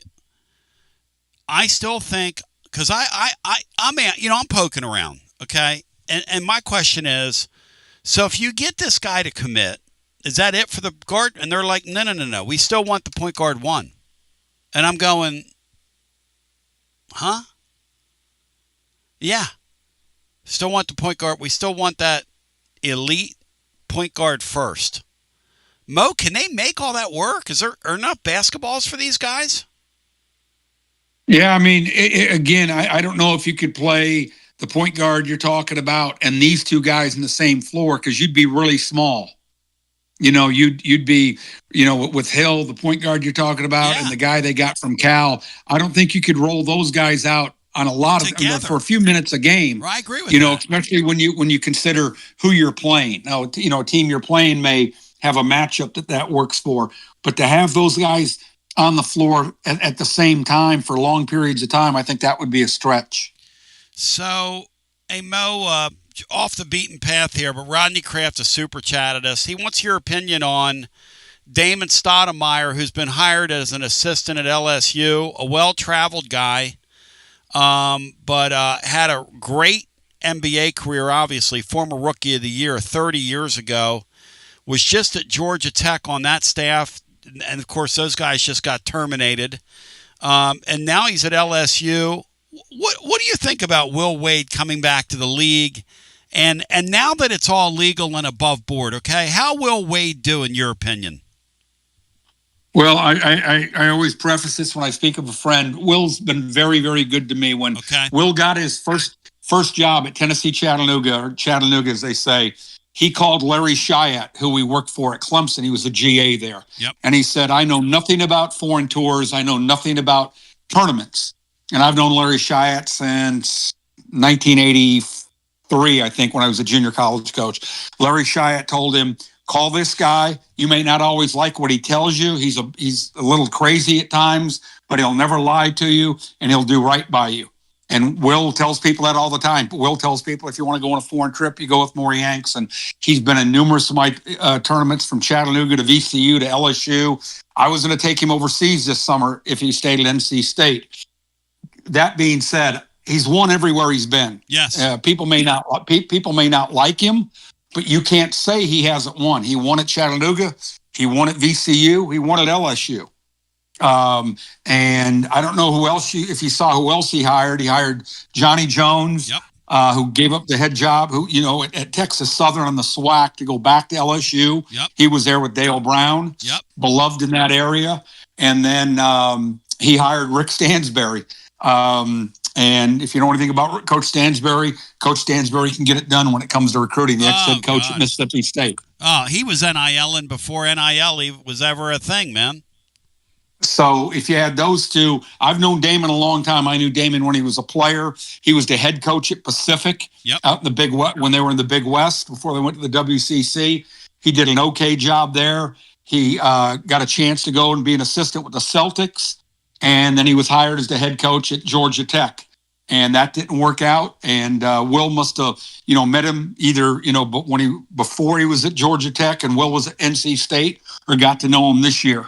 And so he's got three, older experienced assistants there at the staff. But I don't think to answer your question, I don't think the SEC got any easier when he went to LSU. Mo Hanks, you're the man. Anything else you'd care to add here? Presented by our friends at T3 Vodka. You will taste it at the first sip. Taste the difference. Ask for it by name. Distributed by Empire Distributors of Tennessee. No, Tony, that's about it. Let me know if hopefully they get their guys signed up, and you don't need to have me on anymore. They don't have any more spots available. But, no way, man. We're going to talk NBA playoffs. Let me know if they need anything. I'm ready for the play-in round, bro. You fired up, focused, and prepared for the play-in round tonight? Oh, you'd have to tell me who was playing for me to be excited. I've got men's league at Gettysview. I've got to go find a way to have someone drag me to victory. Thank you, Mo. Good talking to you. 3 years. Yeah, that's a good point. Drag you to victory is the optimal term there. Matt Diskin, in your humble opinion, and I'm going to ask the living listener this right now. When you think about the portal, it energizes you, it exhausts you, or somewhere in between, Matt? Where are you on the portal? I try not to pay much attention to it. I just want to see what the roster looks like when they start practicing. Fair enough. I guess exhausting would probably be the word I use, but unlike you, I can kind of tune it out, right, and focus on other things. It just never stops, and there's just so many different possibilities and so many different just guys that want money, and then it's exhausting, but so I try to tune it out because I just don't think it's a model that can continue for very much longer and it be successful and work. It's just out of control. I had a friend of mine text me last night. He said, Basilio, I've come to a conclusion. This blank, I call it ish, is giving me a complete headache.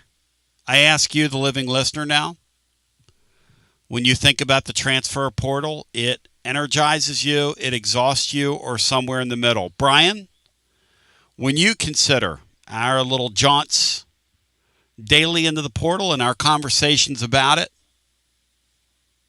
talk to me here. I kind of find it fascinating because it gives your team a chance to get better. Yes. You don't have to wait on a kid to develop for 3 years. Yes. But there is an exhausting side to it where you might have one or two players back each season every year, maybe if you're lucky. And it's hard for me to get used to seeing a guy play for 3 different schools in the same conference, like Jalen Carey. He plays for your team, and he plays for 2 others as well. And it might be your most hated rival. Jack believes in Christ, calls it exhausting.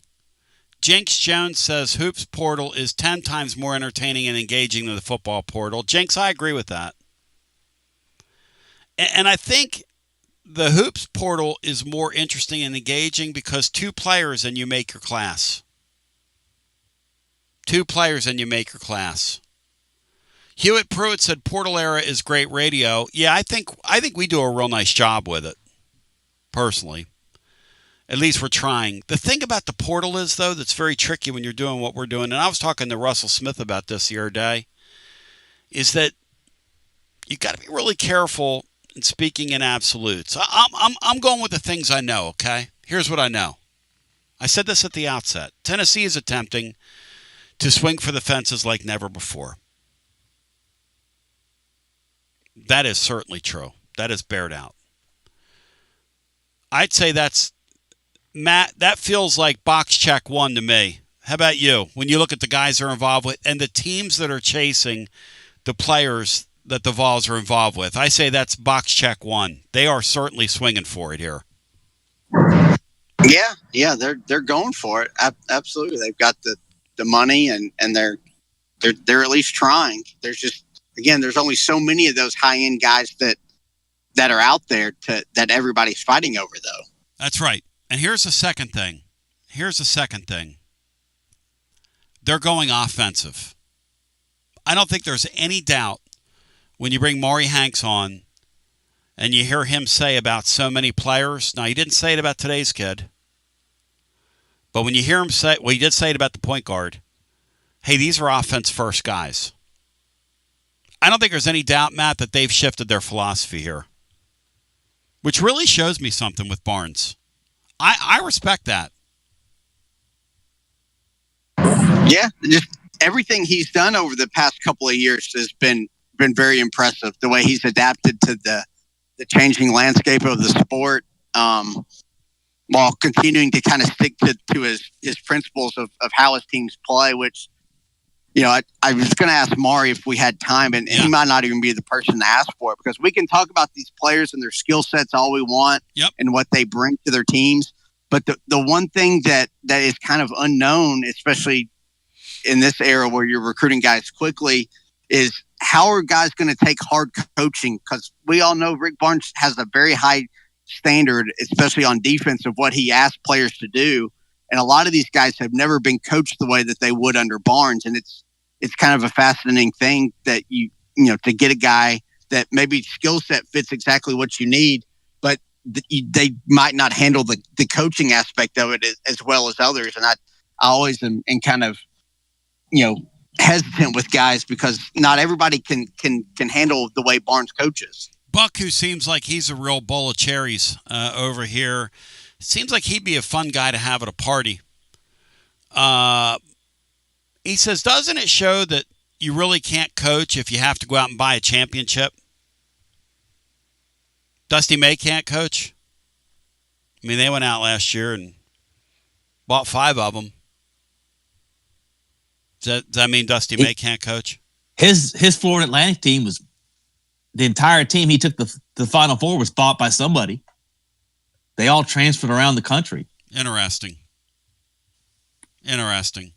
So he's been on both ends of it. One thing is damn true. If Tennessee goes out and they get PG1 and they add this kid that they feel like they're in a pretty good shape for, the kid that is now people think is crystal ball to North Carolina, who yesterday was crystal ball to Michigan, which I'm telling you, this stuff's all over the place. I don't fault any of the services. I don't fault anybody that works in recruiting right now. I don't, because it's the most fluid and minute-by-minute thing in the world. But I am telling you this, relax on the guy we call Juke Harris, because at the end of the day, Juke Harris is going to take a while. So, one thing, though, this does do, when you start spending a lot of money, it only augments the pressure on you from your fan base. And we saw this last year, and I thought it was kind of sad. The way people were treating in our fan base this Ament kid when he got hurt. And they were expecting him to heal himself because he was making $4 million last year, Matt. I think that's kind of sad.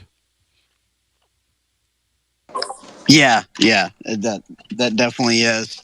I don't know. I try not to surround myself with people and fans like that. I agree. I guess you kind of have to deal with them. No, I doing do. what you do, but I'm not anybody that has that mindset and view of it is, I'm just not a great way to look at it and approach sports. Even in this professional era. Hoosier Vol asks, what is $20 million equate to in football? He says $35 million. No. $45 million in football is $20 million in basketball. It's an upper echelon, top of the mark. You're a top 5 budget in sport, $45 million. Kind of what LSU's doing. LSU's in the $45 to $50 million range right now. Probably one of the Texas schools as well. Here's the thing about Kentucky. Kentucky spent around 20 last year, maybe a little north of that, and barely made the NCAA tournament. So to the fellow that said, well, coach, let me tell you something. Just because I get you an expensive roster, hey, Kim Caldwell, I'm going to repeat this one more time because people don't believe this, but it's the truth. And I didn't do it. And BH, I didn't do it. BH Rice. Pull Brian Rice aside and ask him if she had a top 5 budget in the sport last year. Because she did. And they got whacked. And I mean whacked in the NCAA tournament. Did they win a game, Bri, in the NCAA tournament? Or did they get whacked? They lost by 15 in the first round. They didn't really get whacked, but they never really had a chance to win. Yeah. So Big Beef says, Notre Dame's got a $40 million budget next year. Yeah, I think that's probably commensurate. Because here's what's happened in hoops. The singular player has gotten really expensive really quickly. The singular player. And so with that in mind, in football, it just takes more players. So you're not going to make as much per player. I do think it's really interesting that the word inside the business, and I put this today at the bottom of the blog as sort of my final thought today, or riddle me this is what I wrote. Somebody riddle me this. When Tennessee got involved with the kid from Arizona State who ended up at LSU, okay? They offered him right around $4 million. That's apparently pretty close to what J.P. Estrella's making at Michigan next year. Now, Dave Portnoy. May I remind you, okay, that there are no guarantees that J.P. Estrella plays half the season next year.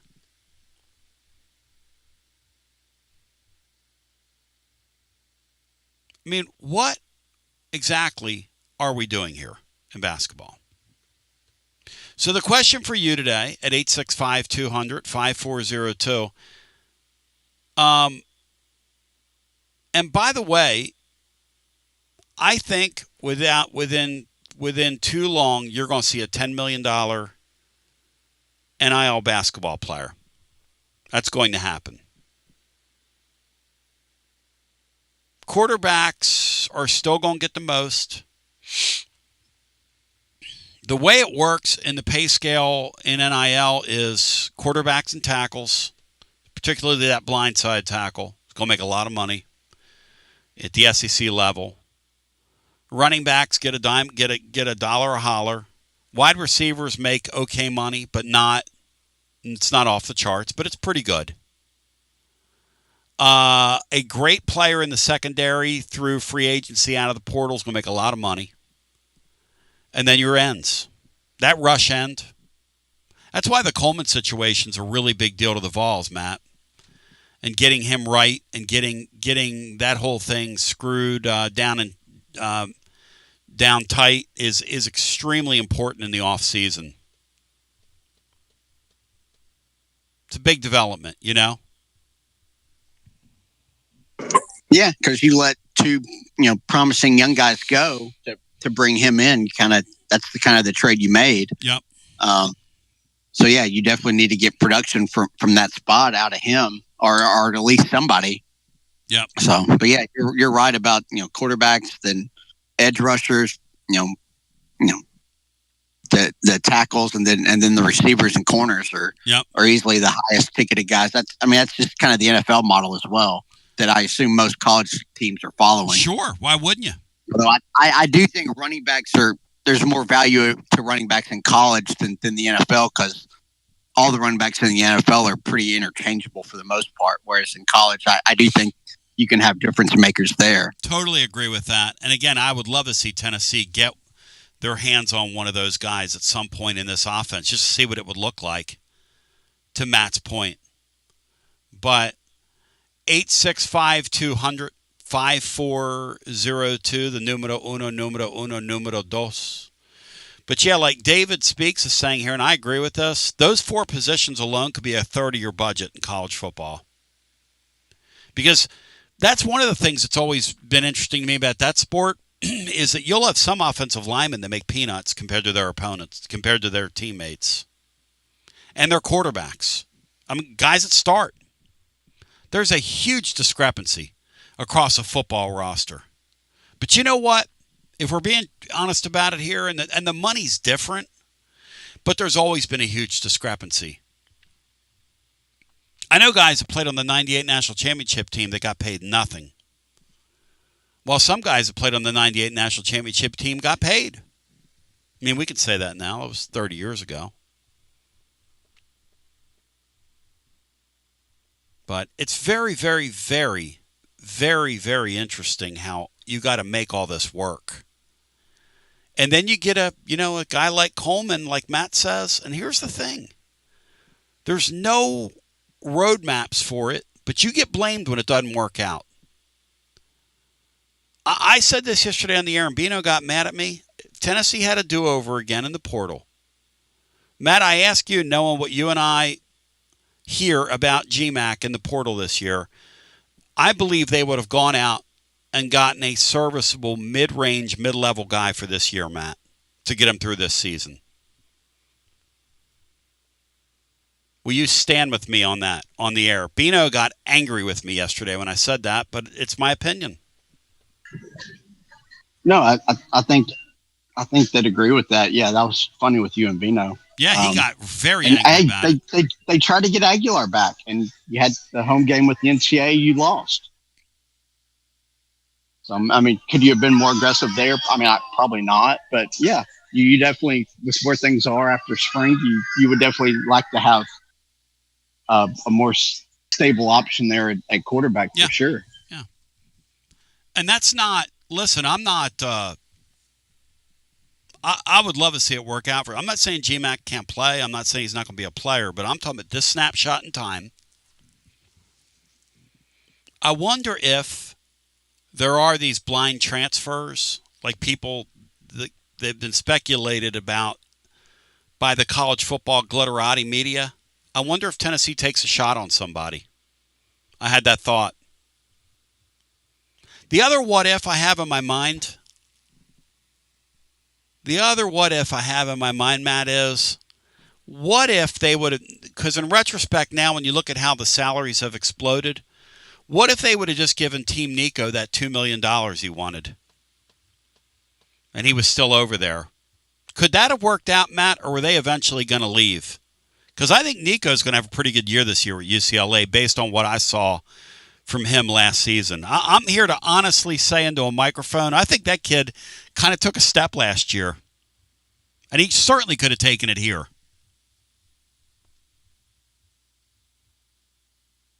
No, I definitely think it might have been a move you could have made, but I just, the hesitancy would be, I mean, what's to stop the family from asking for $2 million more this offseason? Like, when would it have ended? Because you compensated them extremely well on the front end, and that still wasn't enough. Like, at some point, that's a distraction that becomes an issue within your program. Now, was Nico good enough to kind of mask that on the field? You know, maybe he could have turned into that. So,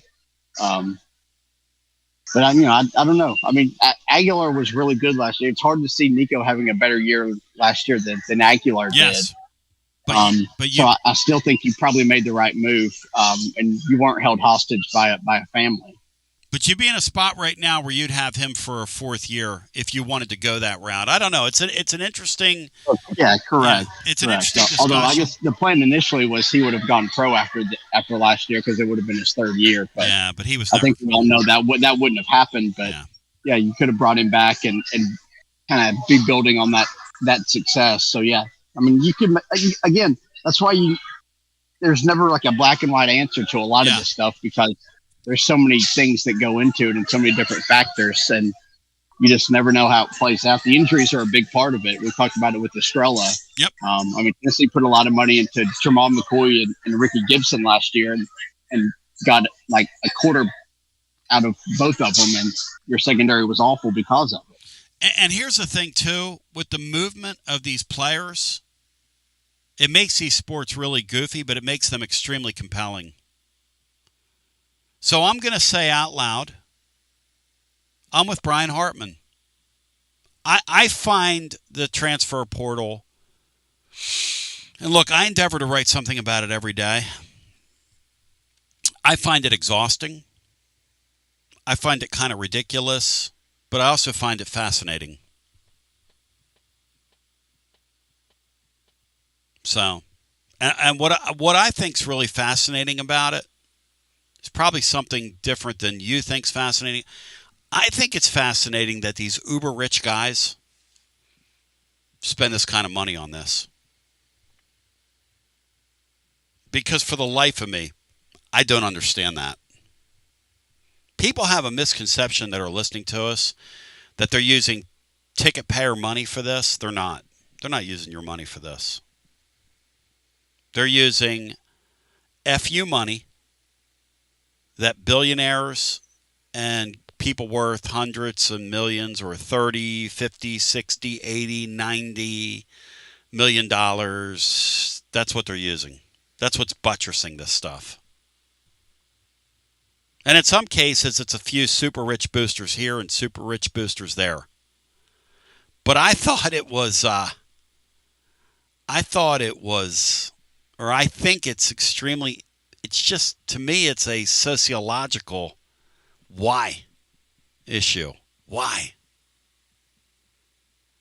I understood the concept of, hey, kid, here's a couple $1,000s for coming to my school. I'm not sure I understand the concept of, let me go back down to my bank and write you a cashier's check for your NIL for $5 million. I don't know if I'm alone in saying that out loud, but I find that whole aspect of this to be, I just find it interesting. Now, I'll say this, doing this in a have market is extremely fun. Seeing my alma mater this aggressive in the transfer portal and writing about the potential ingredients for next season and all the various possibilities and the way they fit together and bringing on a guy like Maury Hanks, hey, I'm all for it, to quote my brother Steve. I'm for that, not against it. But there is a part of me that just goes, what is the point? Even though it is extremely compelling, it's extremely interesting, and I do stand behind our reporting, which is from the outset, they're going for it. They're going offensive. They're borderline going all in, and they're trying to put this super team together. And again, when I use that term under one condition. They've got to get point guard 1. If they land point guard 1, this thing could assume super team status. But in that sport, it has always been, and particularly in this era, it is about landing that quarterback on the court. Here's the thing about college football. I can honestly tell you with a straight, if you don't have a quarterback, you don't have a chance in the modern game. I think we'd all agree on that. Joey Aguilar gave Tennessee a chance last year. Should have beaten Georgia. To Matt's point. Season seemed totally differently. if you make a field goal. To me, in baseball, you want to be good in baseball, you better be good in the middle of the field. You better have a great shortstop.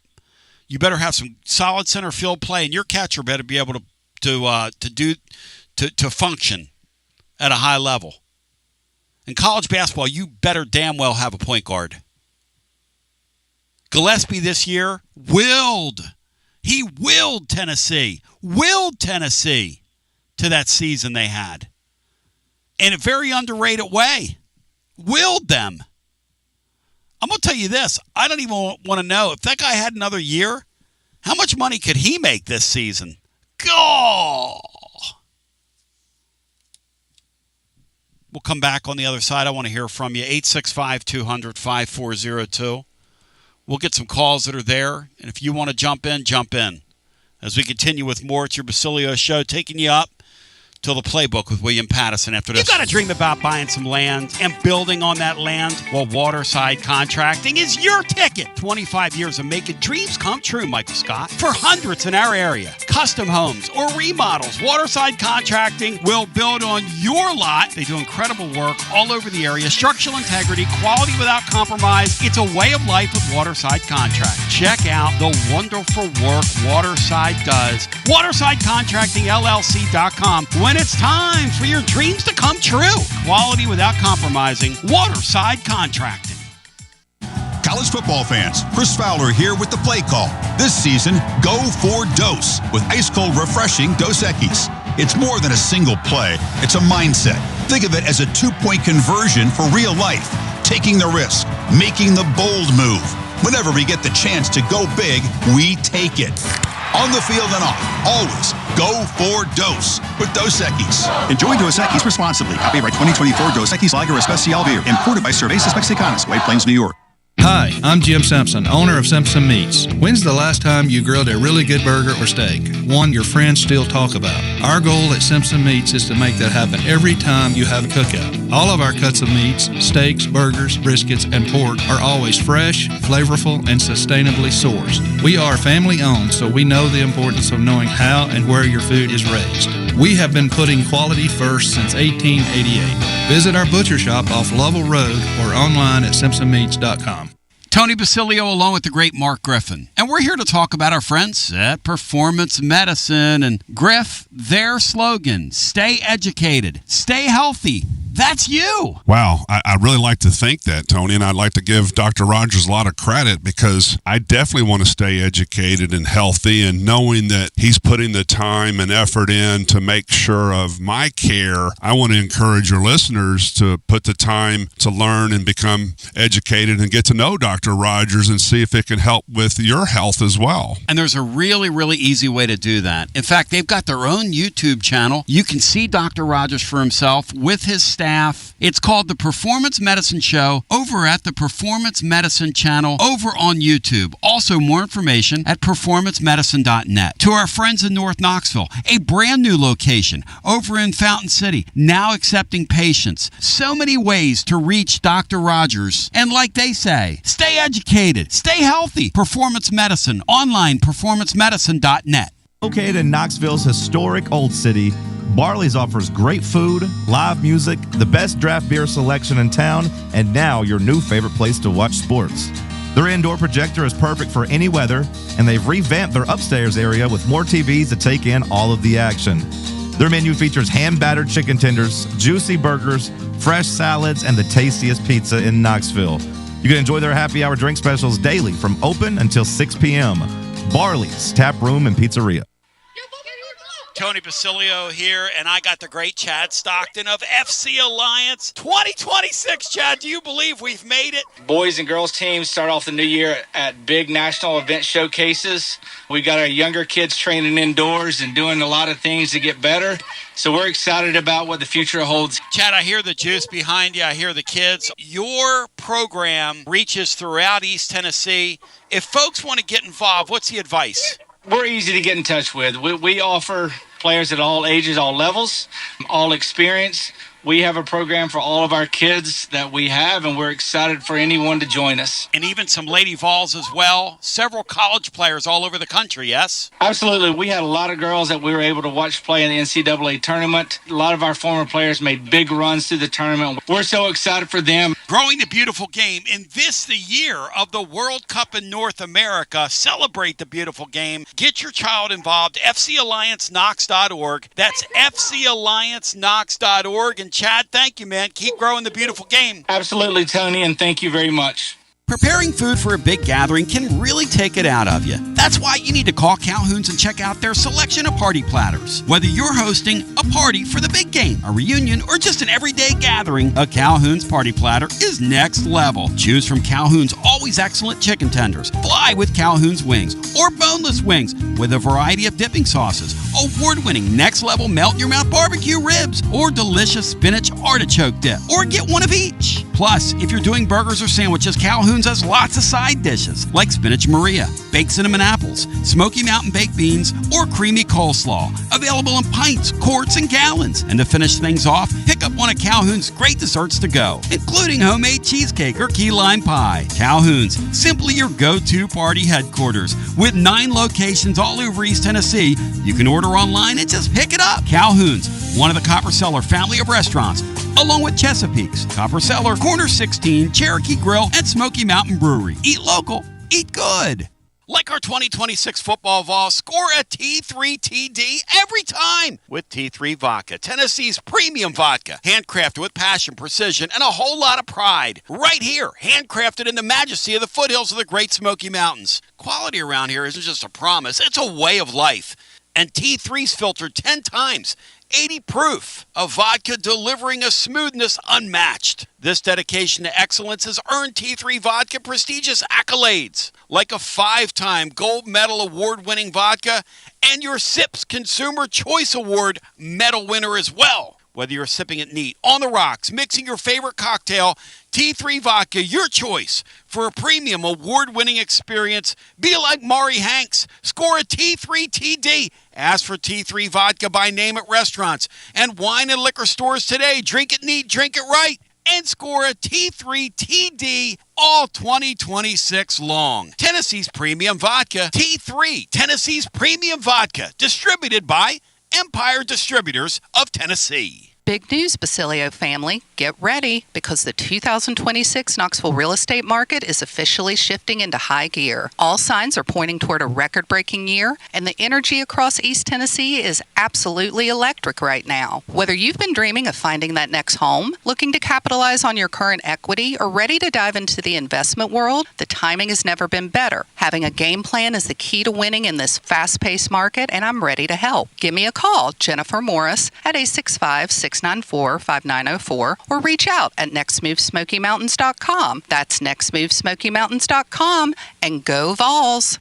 John Adams' absence today, presented by our friends at, our friend Jennifer Morris. Keller Williams, nextmovesmokymountains.com, her site. And Matt, what do you think of a John Free show? Or Brian, what do you think? You put the show together every day. I think the show flows better without him, Brian. What do you think? Yeah, we got to fill some more time without John. So yeah, you get some words in edgewise. Even I get some words. Yeah, in we get to fill some more time. These freaking writers, man. Freaking writers. All right, let's go to the phones. By the way, I wish he could rebuff what very Brian Rice unprofessional of John. Yeah. John's very unprofessional. Yeah, Brian Rice referred to John as very unprofessional. I agree with you, Brian. I think the guy, and I'll tell you something else about him too, Brian. The guy's a damn weirdo. All right? And last week, he looked very angry at me when I told him LSU didn't have enough money to keep all these coaches happy. He was sneering at me.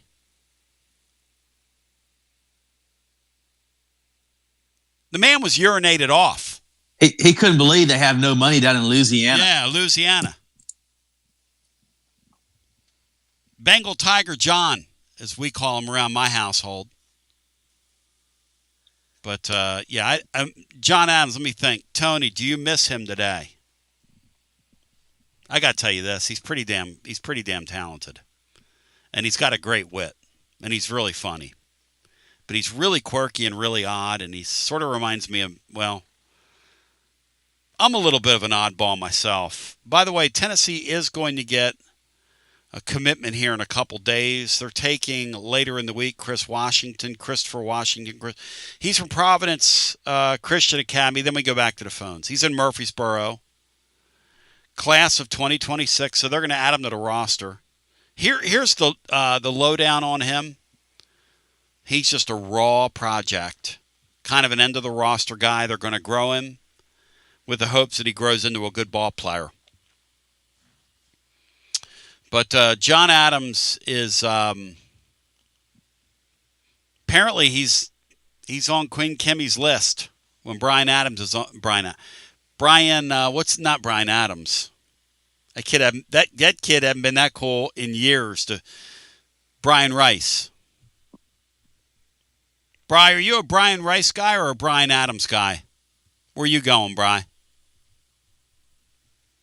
If you talk about a singing voice, I'd have to go with Brian Adams. Oh my gosh, what's your favorite Brian Adams tune, Bri?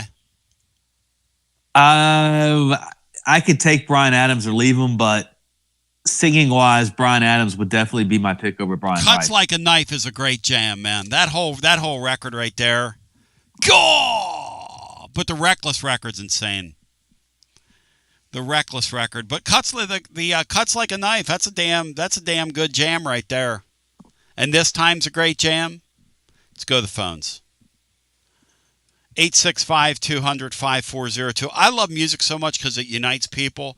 The other night we had a bunch of people up dancing, and we had somebody celebrating their anniversary, and they said, can you play Al Green, Good or Bad, Happy or Sad? And we just kind of did it.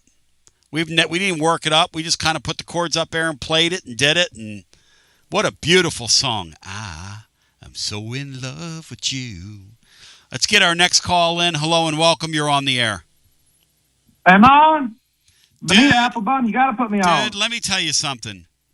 Meeting you the other night, Boy Billy and Harriman, I came home. I told Laura that I met you. She was literally pumped over me meeting you, Boy Billy. And I want you to hang on. I need to get your phone number. Or I need you to email me, commonfan@gmail.com. Because I got plans for you, Boy Billy. All right. Hey, Tom, we going juking and jiving or what, baby? Well, you were down there the other night. What'd you think of that scene we had that going down there? Hey, man, not bad. Got me foo-fopped about some music, man. And, I'm going down to Memphis this weekend at Porch Fest, man. Going to hear all kind of bands and music. 190 bands on 55 porches, Tom. Nice, man. Yeah, in the little U of M update, I was going to say, Tom, back in those Calipari days, Memphis was full of McDonald's All-Americans, but now it looks like more of a bunch of cookout all neighborhoods. A penny in there. 6 portal guys going out, none coming in. 13-19 last year, Tom.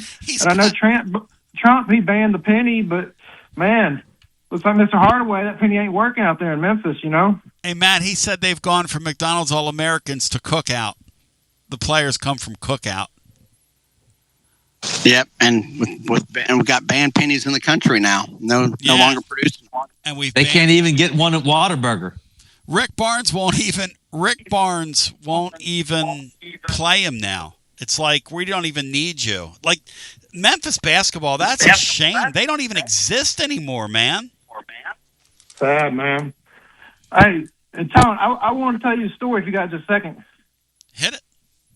All right, you was talking about that old Delmonico guy. I listened to that interview, and I wish I'd have been, listening live that day, man. But, my old connections at Farragut, man, he had those kids who was pretty good baseball players, man. They went through that Farragut program, and I got a heck of a story, bro. Hit it. All right, so I was asking a bunch of people I know about their favorite sports memories, something they did, game they competed in, game they was at. And this one guy, he's a former quarterback at Farragut, and he told me this story. And they was in a state championship game down there, Oakland High School in Murfreesboro, bottom of the 7th, and the Farragut Admirals was down 1. And that Delmonico kid, Nicky Delmonico, he was due up 4th in the lineup.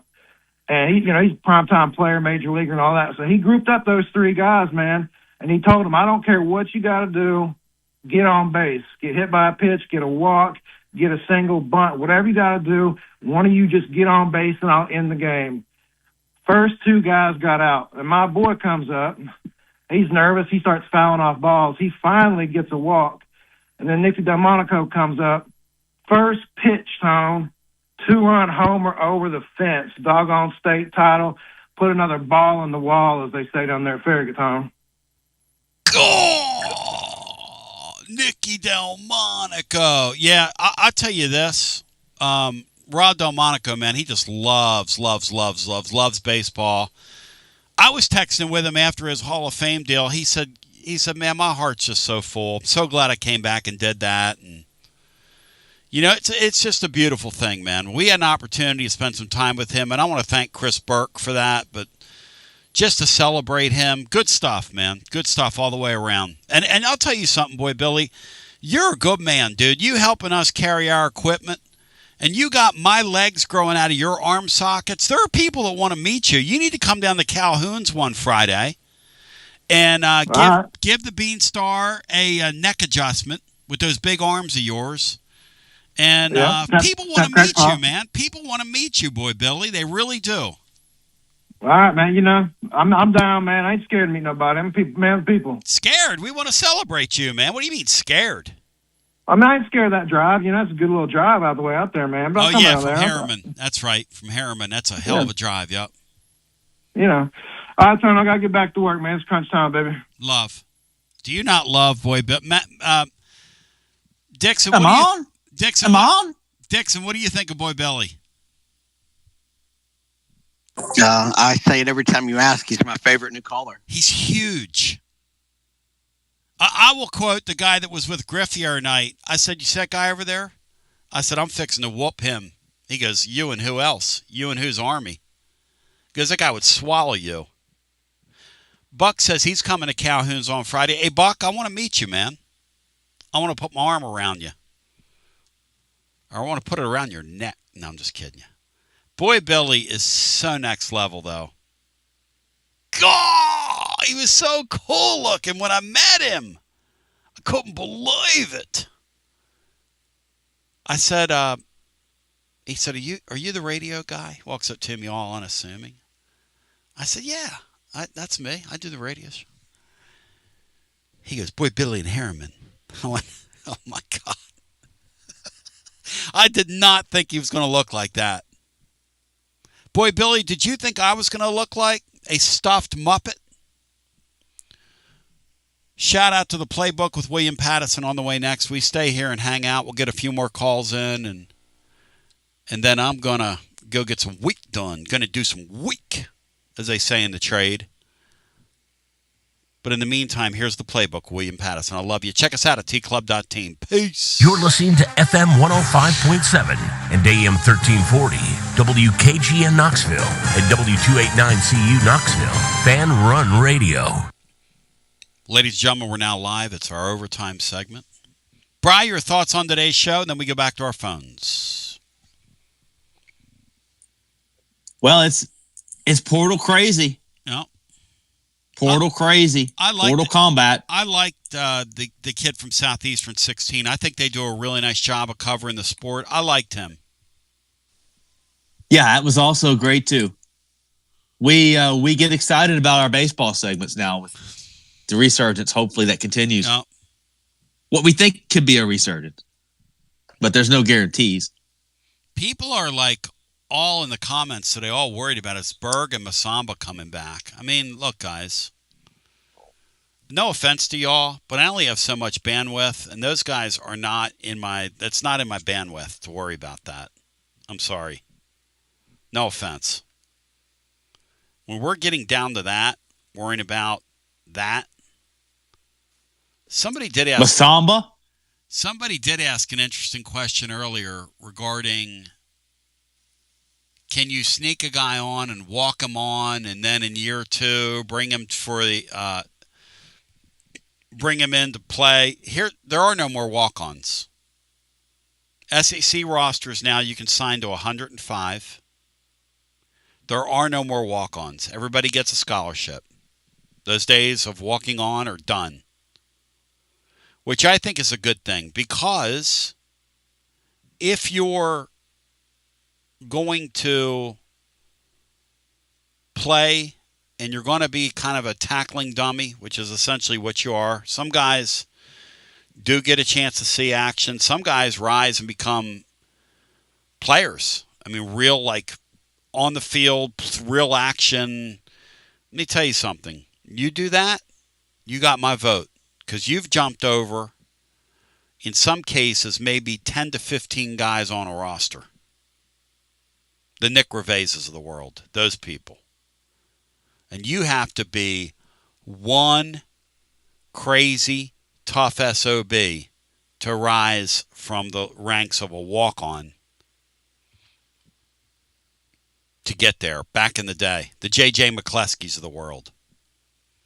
You got to be one tough, borderline crazy hombre to do that.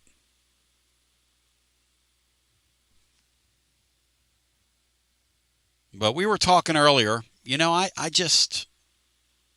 find this portal stuff fascinating and maddening all at once, but I'm not going to go chasing down what's going to happen with Clarence Masamba and people worried about whether or not Ethan Berg is going to get into the portal. Okay, I mean, no offense to him, but okay. Let's go back to the phones. 865-200-5402. And here's the other thing. Everything you read online, I mean, it just, I don't know what to tell you.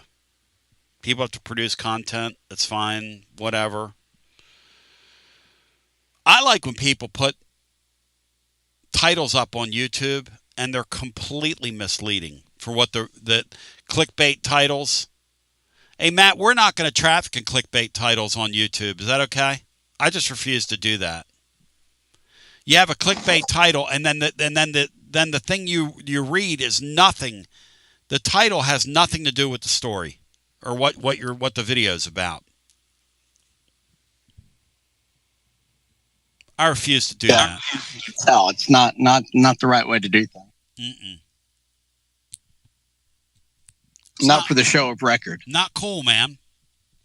As I bit my nail on the air. You ever bite your nails, Bri? Sometimes I get nervous and start biting my nails.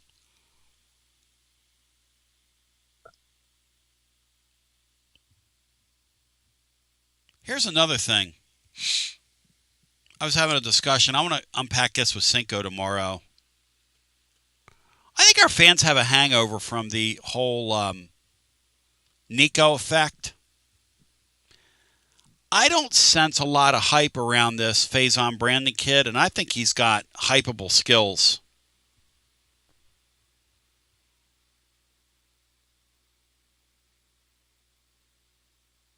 You know? No, I think that's fair. I think that's probably the right read on it, because there's not been a ton of fanfare for a guy as highly ranked as him. He's not quite as highly ranked as Nico. I think one of the services had Nico like number 1 overall, but he's still kind of like that borderline 5-star type talent. But yeah, there's not been a ton of buzz around him, and that's probably a good thing. It is interesting. Yeah, there's very little fanfare around him. I don't even sense excitement about him. I think he could turn out to be a really nice player. Now, I don't expect that right away. I think it's probably the portal area where you just don't see high school quarterbacks come in and be the man anymore like you used to. You can just go get a quarterback for 1 year somewhere. Zach Scott said Nico looked way better in his first orange and white game. I'll give you that. Nico had those. Nico had that size and that unicornish look about him. In that first bowl game, boy, he looked really, really special. Wow. Which is another aspect. But let's go back to the phones. And Zach asked the following: Tennessee went out in the portal and tried to replace him. Why would anybody get excited? I guess that's another, and that's probably kind of what you're getting at.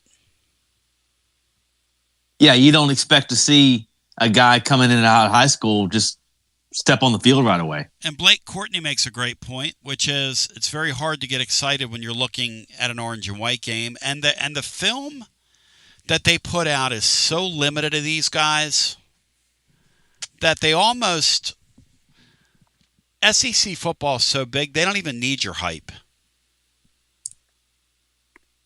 But they do need your hype. They don't think they need your hype and need to hype it up, but they do need to hype it up. SEC football has this belief that they're too big to fail. Nothing is too big to fail in our society. Nothing. When I was a young kid, I remember when baseball was the national pastime, and now it's not even close to being the national pastime. But what's curious about baseball is, and somebody said this last week on the air, and it's a great point, Major League Baseball's taken all these steps to improve their game and make it faster, and they have improved their game from a watchability standpoint. It's a faster game. But and some would argue, is it better, is it not? Not for me to decide. I like the faster game better. I don't like a DH, but whatever. You got to give to get. But I like the faster game. And I like the 3-batter rule. Now, if you did that in college baseball, I would love to see what the scores of some of these games would be.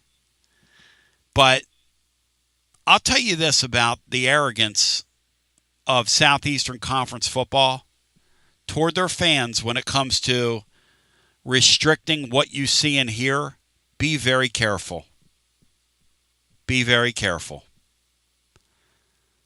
The SEC, there needs to be a commissioner over this stuff so badly, and not a commissioner that kisses the asses of the head coaches like this Greg Sankey guy. I'm talking about a real commissioner, not a coach ass kisser, which is what he does.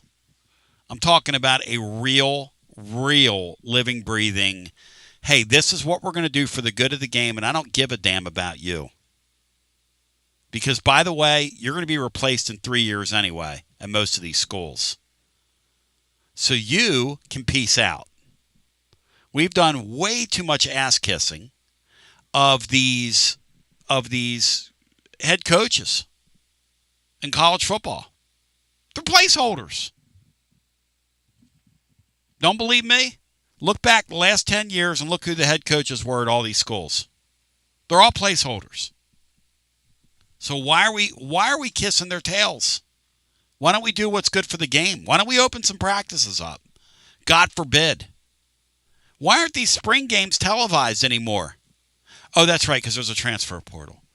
Okay. Is that stopping anybody from recruiting and pulling players off these rosters? So let's punish the fans because we have a transfer portal? Who are already getting punished by the fact that there's a transfer portal? I mean, that makes no sense. Stop and think about that. It makes no sense. How are you going to grow your game if we can't even get excited about a young quarterback here? How are you going to grow your game? That doesn't make any sense. But I don't know. In this league now, I can't put my spring game on television because somebody's going to raid my roster. Well, I mean, that's ridiculous. Ridiculous. Go back to our phones. 865-200-5402. And it isn't like spring games are great shakes. They're not. But it's just another area. And it's like Matt said last week. Really what you need to do is just have a fan day. And let the kids sit over there. And if people want to pay $1 or so for a signature or whatever, it goes to the volunteer scholarship. It goes into some kitty that the kids split on the football team.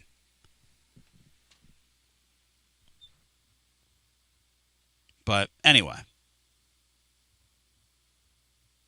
go back to the phones. 865-200-5402.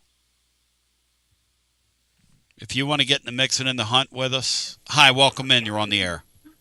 Hello, Tony. Hey, Billy.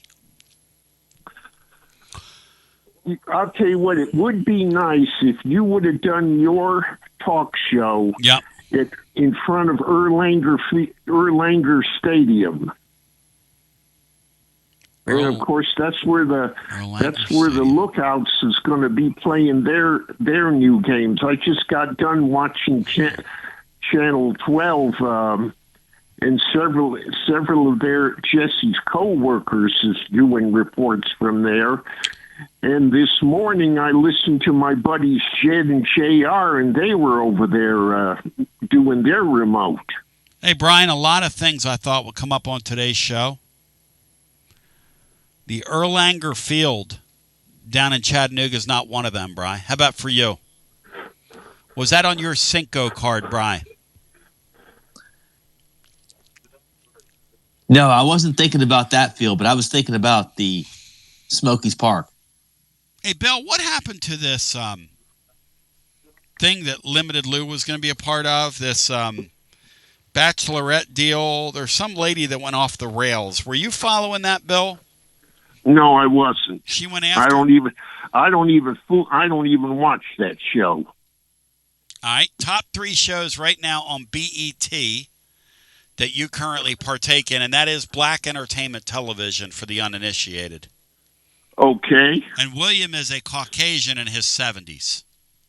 Okay. Number 1, I would probably have to say The Oval. Number 2, All the Queen's Men. Hang on. What is The Oval, Bill? It's the show that Karen Moore stars in, where there's a lot of corruption that's going on in the White House. So it's about the Oval.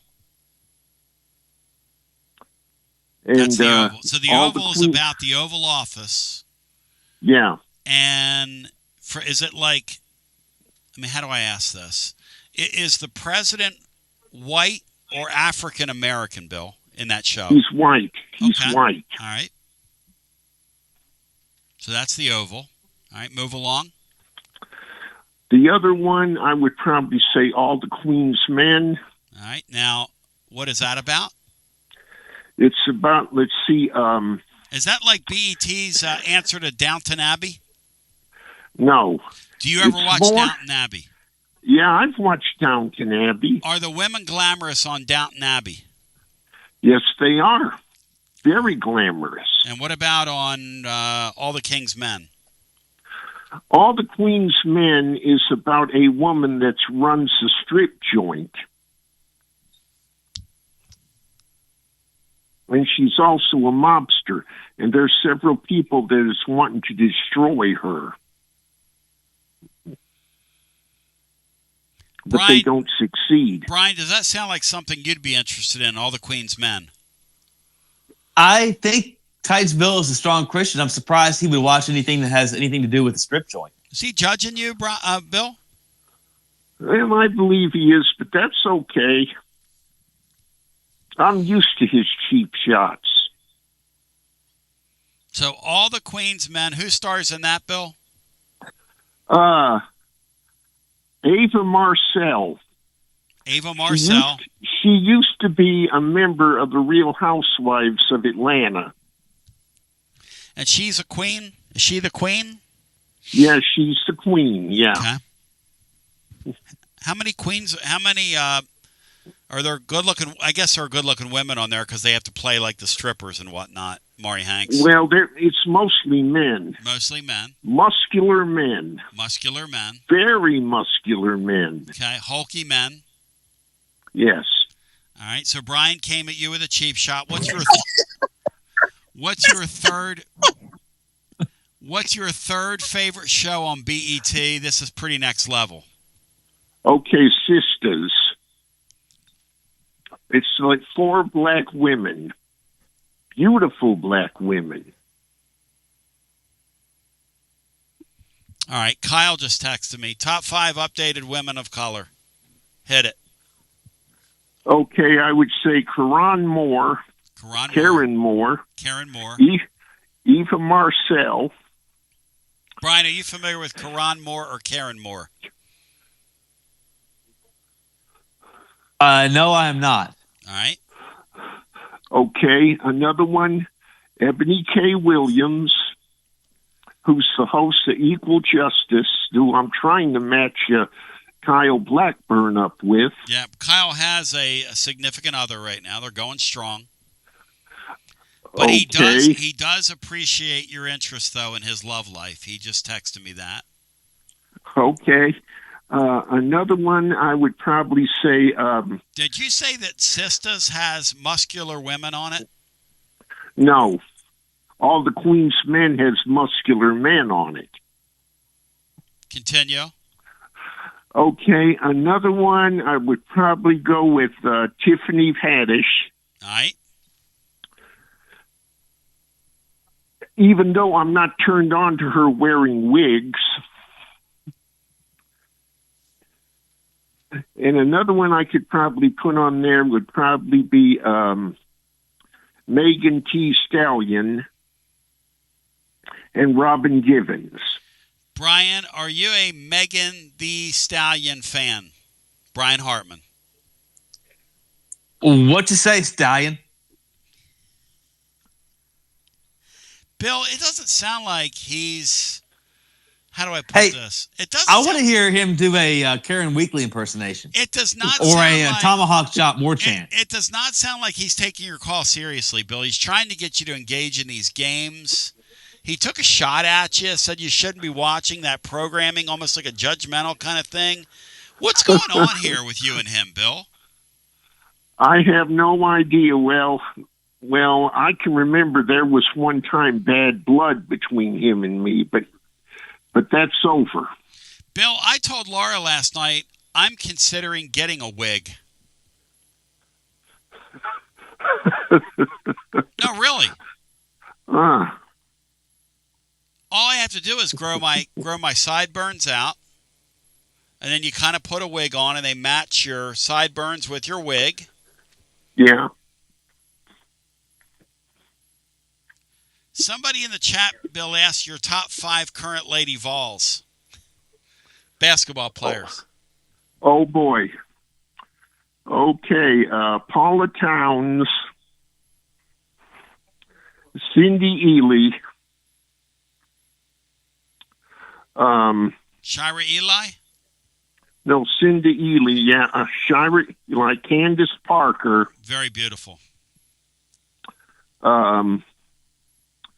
Let's see who else. Cindy Noble. Cindy Noble. And I would probably say,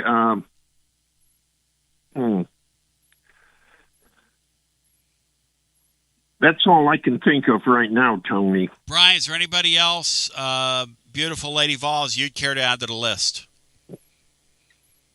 I would go with Andrea Carter. Yes. Brian, does Queen Kimmy make your list? She's rather attractive. Yes, she would. Yep. She's a beautiful lady. So does her assistant that she's got. Yes. How about Rakia Jackson, Bill? Yeah. How about Lisa Harrison from my day back in the day? Is that before your time, Bill? You were on campus back then, weren't you? 90s? Yeah. And I got a chance to meet Paula Towns. She used to ride the bus. Paula Poundstone? She's a comedian, right? No, Paula Towns. Oh, I thought you said Paula Poundstone. No. How about a Paula shout Towns. out to the great Ace Clement, Kristen Clement, who I love. Yeah. Really sweet gal. Works at Bradley's. Gifted home. Okay. Well, Bill, it's been a lot of fun. Do you have anything else you'd care to add here on the way out? And how about the start of the Atlanta Braves? Brian, what kind of start are the Braves off to? They're leading our division. I believe they're 10-7. All right. How about giving us, in honor of C, who's a big Braves fan, and Tony Valls, who's getting ready to go visit them. How about giving us a little shout out to the Braves? Tony Valls is going to be playing Chattanooga's parent club, which is the Cincinnati Reds, tonight. Yes. And of course, Knoxville's parent club lost to your Phillies 13-7. Tony told me the other day in a text, he said, I got tickets for any time. I said, Tony, I don't want tickets, dude. I want accommodations. I put you on the map here, dude. I told them I don't want tickets. I told them that, Bill. I'll send you the screenshot. I want to accommodate. You know what he said, Bill? What? Nothing. Nothing. I'll tell you what, I'm looking for Francona to outmanage him tonight. By the way, Negadave just got in here and text and put on the chat, Matt. What have I missed today? I had to spend quality time with my ball and chain. Should I screenshot that, Matt, and send it to Nega Sheila? What do you think? I think what's in the chat should just stay in the chat. That's a good idea. Let's make that thing Vegas. Let's make that thing Vegas. That's a good idea. If I wrote something like that about Laura,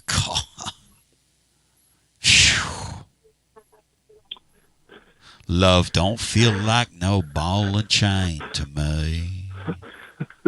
Love don't feel like no ball. Who wrote that, Bill? Or who sung that? Was that a Paul Overstreet song? I have no idea. Brian, you should know that. That's an old country tune from the 90s. I don't remember that one.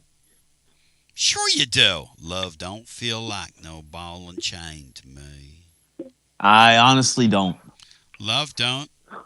I'm going to look it up. Feel like. Ball and chain to me. There it is. My phone listens to me. Let me see, Bill, if this thing... It says, snap. Something went wrong.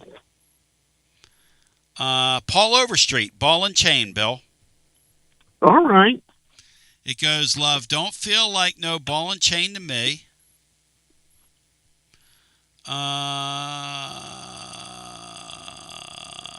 It don't feel like a ball and chain. Love don't feel like a ball and chain to me. Very good chorus. Thought-provoking. Okay. Bill, did you... Michael Motes, I can't ask that. Hey, Bill, appreciate... Is there anything else you care to add today? You've had a rather long call. What about Jesse? Bring me an update on Jesse. What cast did he do last night? Well... Plaster cast. He just did as usual. He mispronounced muscular dystrophy. He pronounced it muscular dictionary.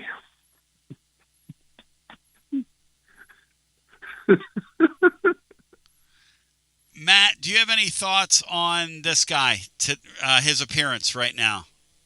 Because Lambrito says it's art. A very wide range of topics. It's very impressive that Bill can jump subjects within a call. Pseudo Sham, I'm here to validate what Bill's saying. Erlanger Park is nice down there in Chatty. So both Knoxville and Chatty have great ballparks where you can celebrate the sport of baseball.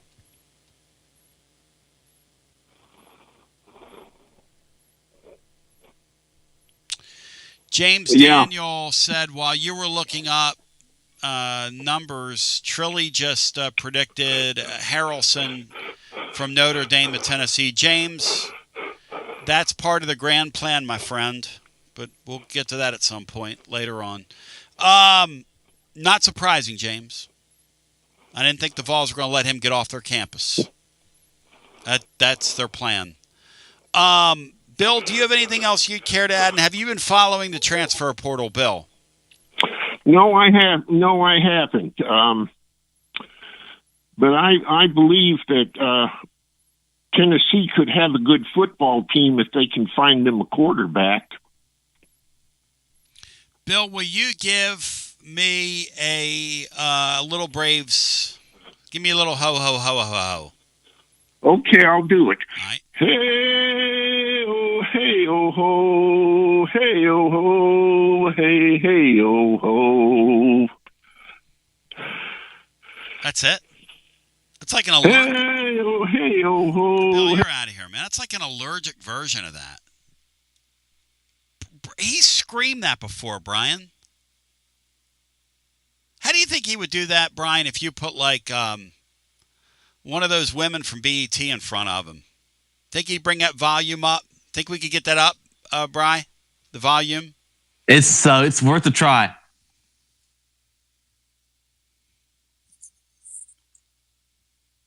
That sounded like he was that sounded like he was using your old remote equipment. Or yeah, Bill. Had someone else's bad cell connection. Bill. Hey-o, hey-o. You sound like Jim Nantz doing it, Bill. WTF, man. It's brutal. That was a brutal effort from you, dude. No offense. There are some people, Matt, on YouTube that just found the show. They're like, what the hell's going on in here? Would you care to describe, Matt, to the people who just found the show, what just happened on here? Well, and to answer Dave's question from the chat, you haven't missed anything in the last 15 minutes.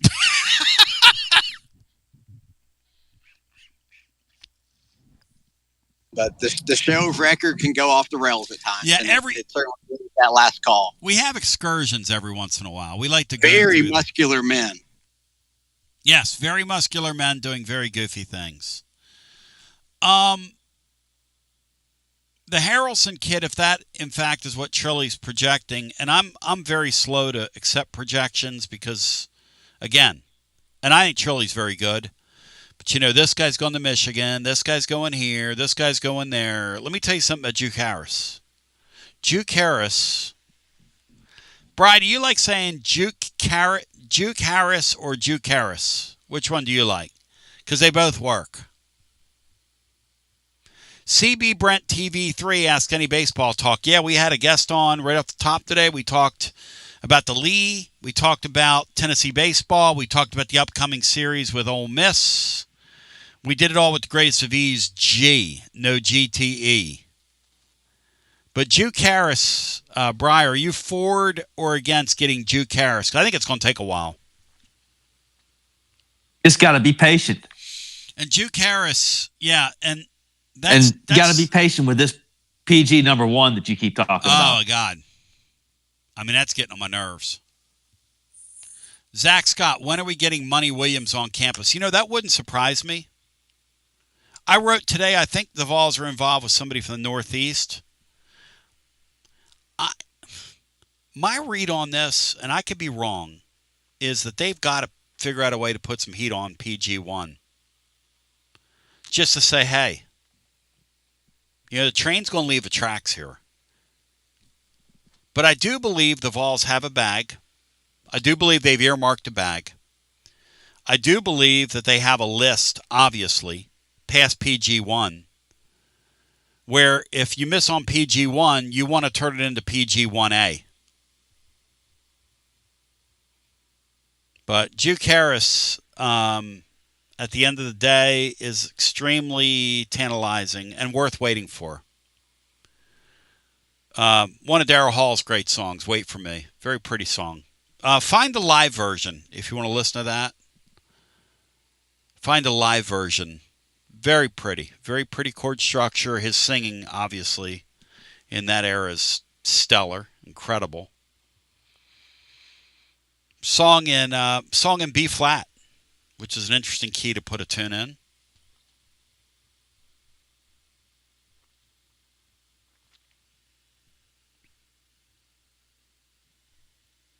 Let's see. Before we go back to our phones, I just threw some new strings on this guitar in here. Oh, damn, I lost my pick. I like when Cloney used to do Jimmy Rhymes, and he would say, I dropped my pick, Bri. Pretty good Cloney, wasn't it? That's a song that goes, it's way out of tune, all right. Let me go back to our phones at 865-200-5402. That's the bane of picking up a guitar that's got new strings on it is that it's going to be out of tune. You and I both know that, right? Till they stretch out. Because you got to take them and you got to stretch them out. That's a thing. Hello and welcome in. You're on the air. Going to be Bobby. Hey, brother, welcome in. Do you play Elixir? Do you play Elixir strings on your all the time? The older I get, are they not great? I want to save my hands. Are you a player, Bobby? Not great. Not like nice. I mean, like yeah, I play a lot. I play a couple of stringed instruments actually. Nice, man. But the Elixir price tag's a little thick for a set of 6. Especially now, everything's going up, and it's crazy. Well, look, if here's my line, okay? If we don't figure out a way to keep the wheels on this kid that transferred in from Penn State, we're going to have $7 a gallon out there on the field next year as a sophomore. Well, if we get PG1, that's going to go up too. Well, Christian $7. Christian $7. But go ahead, you're up. Oh my gosh. Well, you're exactly right. I'm just smirking because, man, this is like the most Tennessee thing ever to get the most heralded guy out of the portal for football. Because I don't know if there was anybody more heralded in the portal than that guy, and then he just can't seem to get unhomesick or want to show up on time or at all. Whatever it is, whatever it isn't. It's just a shame. It's like the most Tennessee thing ever. I wanted to. I'll give out flowers in a second because I feel like they need to be done. But can I propose a question to you guys? If I'm using the word if, Duke Harris is around $5 million, which is the pervasive rumor that's going to be $5 to $6 million. If that's true, do you go offer that to Nate Ament and see if he dangles out there? And then if so, because they both play the same position and they're around the same height, maybe Duke's a little bit bigger physically, but he's not nearly as tall. Who would you rather have, Nate Ament or Duke Harris? Duke Harris feels like a stronger version of Nate Ament, maybe. Yeah, but Nate Ament with Garrett Maidenwall for one more year. Yeah, I don't know. Right. That's a great question. Look, Nate Ament's going to be a great player one day, but he's still kind of a kid, which is always the thing that I would rather have an older player, personally. So you let Nate walk even if he could come back? Yeah, I mean, it's not going to happen, but... No, I agree. But I was just, it's silly season, right? All we have is baseball right now. So yeah, it's another question for you guys, as far as baseball is concerned. Yeah. Has Tony, you're Philly through and through, so maybe whatever you want to say, but like pro baseball is just boring to me now. I actually got into it with somebody the other day. They were saying pro baseball is the best it's ever been. And I would literally argue the exact opposite. It's the worst it's ever been. Has analytics and the shift, which they've now banned the shift-wise, has analytics killed professional baseball? You'd rather have a guy that hits 225 and hits 30 home runs than a guy who hits 350 and hit 17 home runs like Mark Grace or Todd Helton. The charge is that Major League Baseball, they strike out too much. I'll tell you what, they strike out a whole hell of a lot when you watch SEC baseball, too. You bring up a great point. I mean, that's a strikeout game. They're definitely a part of our program. Yeah, and this Elander guy is a big adherent of analytics. I mean, he has that fella standing next to him that's a core analytics guy. Right? That's interesting. Well, yeah, but it's funny you say that. I felt like, and this is where I'm going to give his flowers. Yeah. I have killed Elander the first 3 or 4 weeks of this SEC season, and I'm going to give him his flowers. It's almost like he coached with feel for the first time the other day. Like this weekend, it felt like he was less. Yes. We weigh on analytics, but it felt like his lineup had more feel to it. Like he moved Blaine Brown, who analytically should be your 2-hitter or your 3. And they moved him to 6, and they moved Reese Chapman to 2, who doesn't seem like he should be at 2. And then they keep Garrett Wright at the top of the lineup, which I like personally. And they, it feels like he's pulling the right levers and playing a little bit of old school. Because really and truly in today's game, Blake Grimmer should be your leadoff hitter because he's your best power hitter, and you want to get your best power hit up there as many times as you want. So using the analytics and the stats and stuff, he should be your leadoff hitter, but he sucks in that role. So they've moved him to 4. And, I want to give him his flowers. He's not shifting every time when there's a double play in the infield, which was driving me. Well, I can't say what it was doing. It was driving me crazy. Let's put it that way. And they stopped doing it. They didn't do it one time this weekend. If there was a double play available, a true double play available, they weren't in the shift, which I appreciated. So there's the flowers given. I think the basketball season is going to be really interesting. I kind of like the idea of just recreating this whole monster. If the number 95, so I don't know if you saw this, Tony, I'm going to leave you. The number 95 player in the portal right now is our boy Evans. If that's a $2 million endeavor, which is what everybody says, I don't even want to know what Juke Harris is going to get. Well, and that's a great point. And the thing about Juke Harris is, or Juke Harris, however you want to slice it,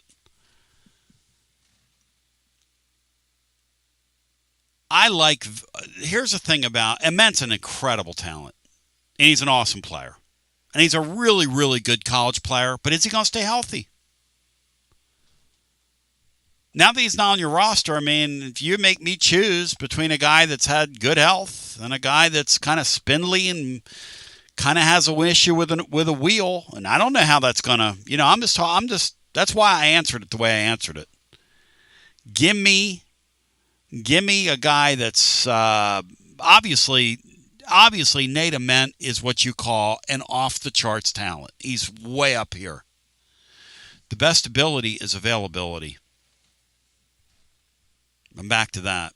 I love Nate Ament. I love how tough he is. From most kids in his spot would have shut themselves down. But Juke Harris is, without a doubt, going to be, if Tennessee can get him, phew.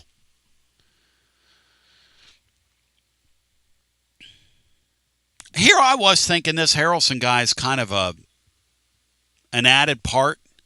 And Maury Hanks hey Lou, what are you doing, girl? What you doing, honey? What are you doing, huh? Come down and see Papa. Tennessee gets this guy. It's a huge get. Today. It's a great development. I'll be curious to see what happens now with the kid that went in. Dowd. The Dowd kid. Not to be... I wonder if Tennessee is going to tumble for him now. He turned out to be the Karma Chameleon. He was in the portal, and then now he's not. Or he's in there with a, do not contact tag, and then all of a sudden he's got 5 schools on him. And you got to be nimble in the portal. You got to be nimble. You got to be on your feet. You got to be nimble. You got to be able to make deals. You got to be able to meet these agents who are calling the shots. You got to. I mean, it's a mess. Tennessee's team does a really nice job. Last year they got caught because they got this kid from Virginia that we know didn't have his major.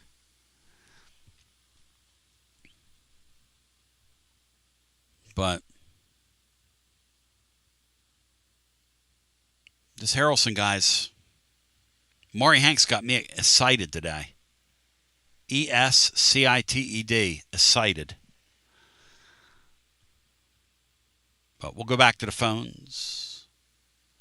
865-200-5402.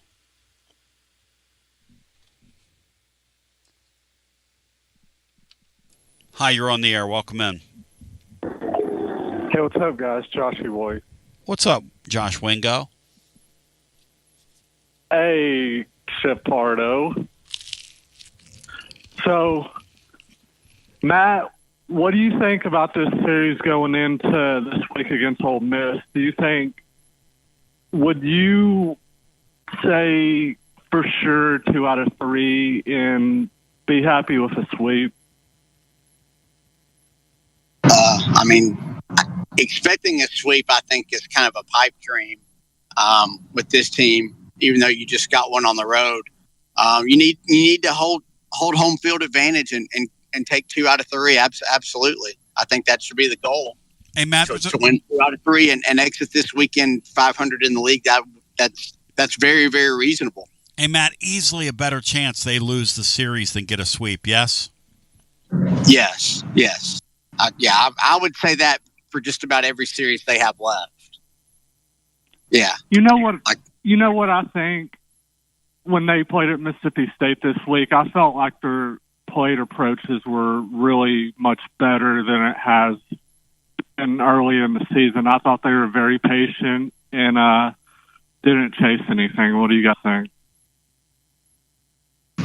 Well, they certainly used the whole field and had a lot of opposite field hits. They were really good with 2 outs. Had some clutch hits there. They just hit the ball a whole lot better than State did. Had a bunch of doubles. But yeah, they had a couple of lulls there after they had built leads early, where they had a few innings where they weren't great. But for the most part, it was their best weekend hitting all season. And to do it in that spot against that kind of team, because that's a pretty good team with some solid pitching, and that they were able to do that, and really 1 through 9, the whole lineup gave you something, at some point during the weekend. So it was really impressive to see. Yeah.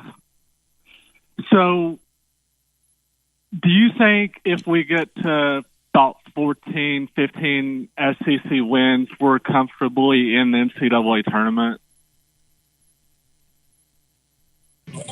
I think 14 wins, you're in.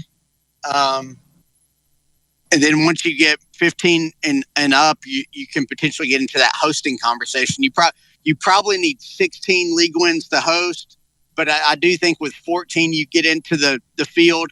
And there's been some years where a team with 13 gets in, but that's kind of iffy, and that kind of takes it out of your hands. So I think the goal should be 14, which if you go 7,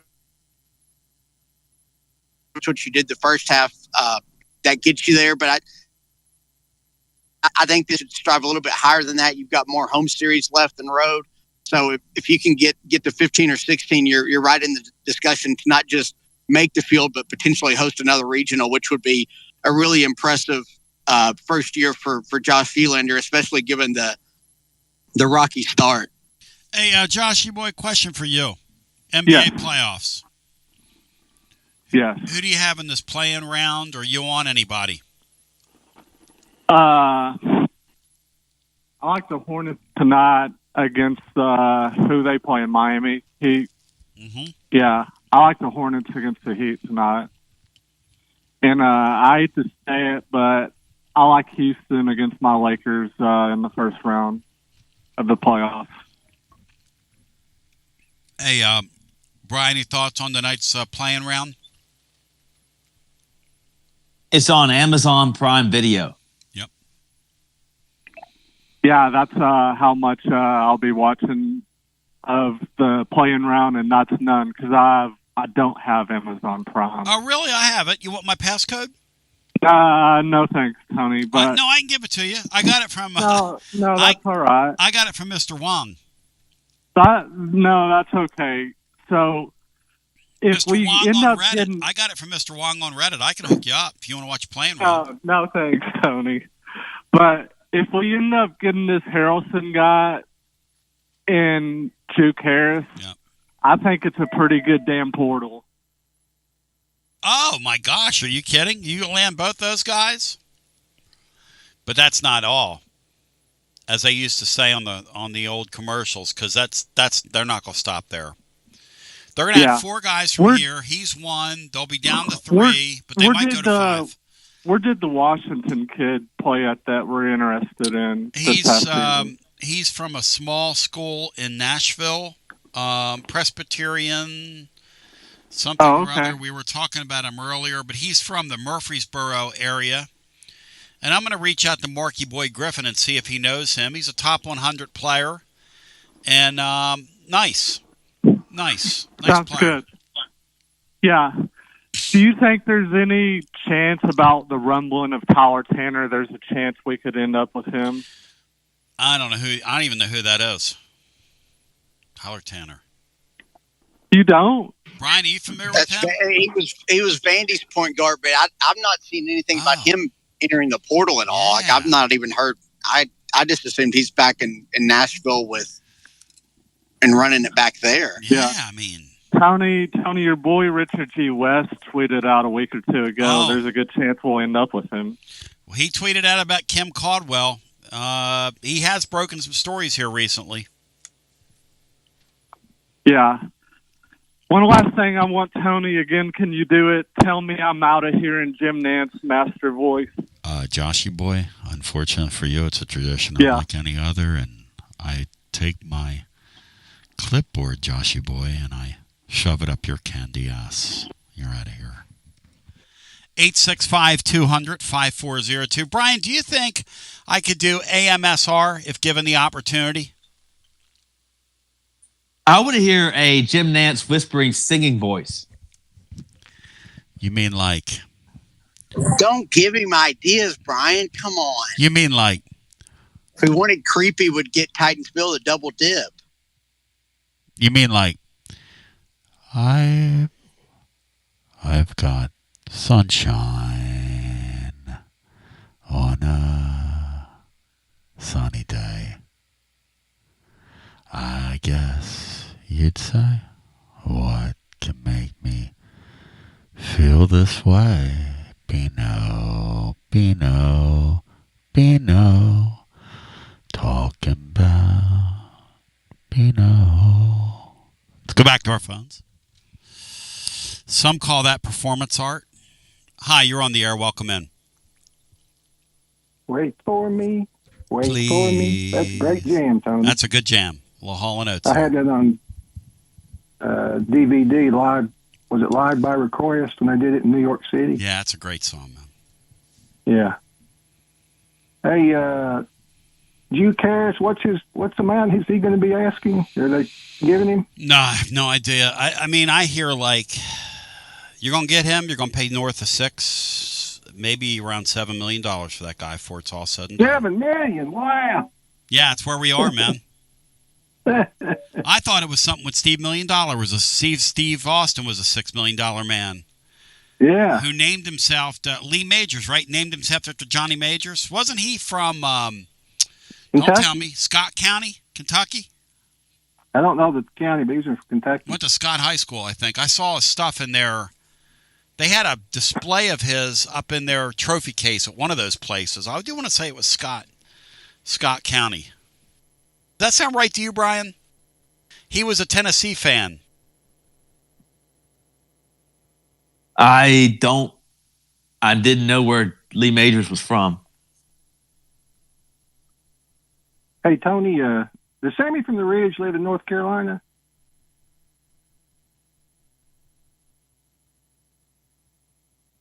Tony? I think it's South Carolina. Oh, okay. I thought he might be able to go over and see Drew Karras and give him a juke joint and close the deal. What do you think? I don't think that young man smokes marijuana. I hope not. I was just kidding, Tony. I hope he doesn't. They're looking at this 7-2 center out of Cincinnati. I saw St. John's, and I can't remember who else was looking at him. What do you think our chances are with him? Pretty slim, but who knows? I mean, yeah, they have money, and he's got a list of about 10 schools, and they're who's who, and he's going to get very, very, very, very, very expensive, but he's a hell of a player. I'll tell you how crazy. We talked about this at the outset of the portal. One of our predictions was the big men are going to get very expensive. And I would say when you tell me Michigan gave $3.5 million, and Maury thinks it's more like $4 million, to J.P. Estrella, I'd say that's pretty expensive. Yeah. Is that crazy or what? J.P. Estrella fetching what Tennessee was offering the kid from Arizona State who just had surgery down at LSU, and we wish him well, but to think what you would pay a frontline SEC quarterback, what would you call J.P. Estrella? Brian, is he a frontline forward? What is he?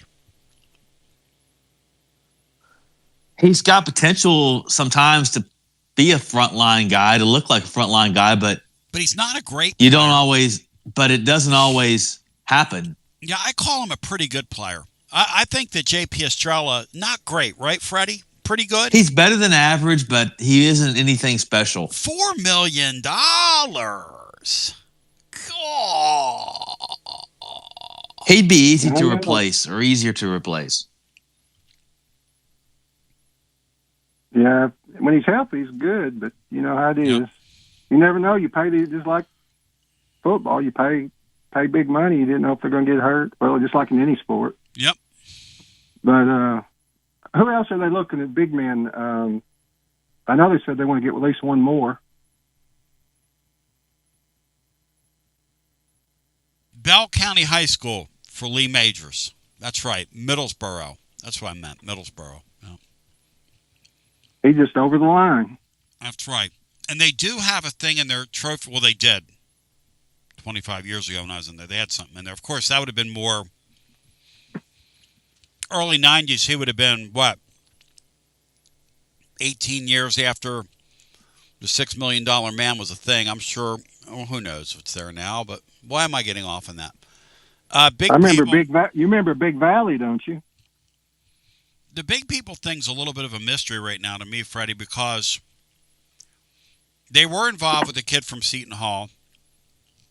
He sticker shocked them, so they didn't even get to point B with him. That's why early on you saw Tennessee linked with him, and then you haven't seen anything since. That kid wanted and he was a project, okay? That kid wanted $5 million. They were like, huh? Say what? I mean, say, huh? Like what? So that didn't get to square. That didn't get to square two, let alone square one. The kid was asking for the order, Tony. Hey, man. I mean, you don't ask, you don't get. The kid from Cincinnati. I'm sure. The kid from Cincinnati, they're involved with. The kid from TCU, they thought they had an excellent chance at. And then one of the Texas schools, it might have been Texas, took one of their other centers from them, so they overpaid this kid to pull him back. So I'm not going to say Tennessee's in scramble mode, but they've got a board. I'll endeavor to get some names here. Who knows? I'll endeavor to get some names. You think they'll regret maybe not bringing Jalen Carey back? Not for 5 seconds. And Matt Dixon, does the Jalen Carey we saw last year, does he make any sense at Missouri? Because we heard yesterday he was going to go to Mississippi State, which would have made more sense, by the way. Does he make sense in Missouri's offense, Matt? Not really, no. Not a fast-paced, kind of spread the floor. I mean, he did shoot some threes at Vandy, but he not a high percentage there. So that's kind of an odd fit. But they know what they're getting in, and maybe they have a role that they want to use with him. So, but no, I don't think that's a great fit. I do think Tennessee will regret not paying $3 million for Estrella. I think if you could have got that done on the front end and not had to worry about him, I like the way the market is now. I think they're going to wind up regretting not doing that. It's a fair take because I think the Evans guy, again, I would have paid him. And that's what's fun about the portal is you're going to be able to second guess, and every fan base is going to do it. And nobody's going to be 100% healthy or happy rather with a portal. Yeah, there's still a lot of players out there, so they'll probably shake out. We'll get some more good players. Harrison, he's already committed. No, somebody's projecting him to Tennessee. Oh, okay. One of the services is. Are you right. Are you pretty high on our information that we get here? I mean, what do you think? Oh yeah, Tony, you're top notch as always. You're top notch in everything. Freddie, come on, man. Where's the insult? There's got to be an insult in there. No, I'm sticking to mostly sports today. I get attacked on the YouTube what little I look at it. Brian, should an artist like Freddie Jack consult those goofs on YouTube?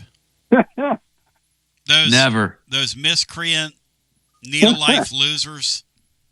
There was happen some to guy. inhabit YouTube. Last time I looked at it, Yeah. After I was on the DJ Special Needs, he was dropping F-bombs and saying I never talk sports.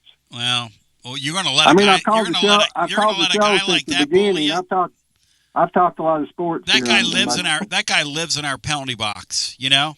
Yeah. Oh, does he? Yeah. Yeah. Him and then Zach Attack. He attacked me one time. Zach Attack. He is Zach from E-Town. Yeah, he's kind of an imbecile. I thought I was on Saved by the Bell. Zach is kind of an imbecile. No offense to him. I like Zach, but he's a fellow. I like Zach. I like his calls pretty much. He's a fellow musician. He's a good dude. He's kind of an artist, but and he likes James Taylor. But he doesn't know a good caller. Freddie Jack, listen, you're old school, man. I mean, you cheap shotted Ray Mears. The studio's named after him. That's the way I look at it. Nah, Tony. You asked Ray Mears. We've been over that 100 times. You asked the man something to the effect of what? Something about, you said depends. You made like an undergarment joke at him. And I told him, I said, be careful with this guy. He'll cheap shot you. I loved Ray Mears. He was my youth. I can honestly say it meant more to me to go watch Bernie and Ernie in Stokely than it did Elvis. And I saw Elvis. Yeah. And I was young, though. I was pretty young, though, but still. But still, to be honest with you, I think it would still mean more. I really loved Tennessee basketball back then. Anyway. Yeah, listen, right, I love you. I appreciate you. Thank you. All right, I love you too. Bye-bye. Thank you. Yeah, don't pay attention to those people, man. You know, like, do what I did today. I had an irritant today early in the show that took one little thing last week that I allegedly said and is just beating it into the ground, and I'm just like, dude. Early today in the chat, I'm like, look, Chief, if you don't drop that, you're not going to have a long stay here, and he would not drop it. And I put him in the 24-hour penalty box. So.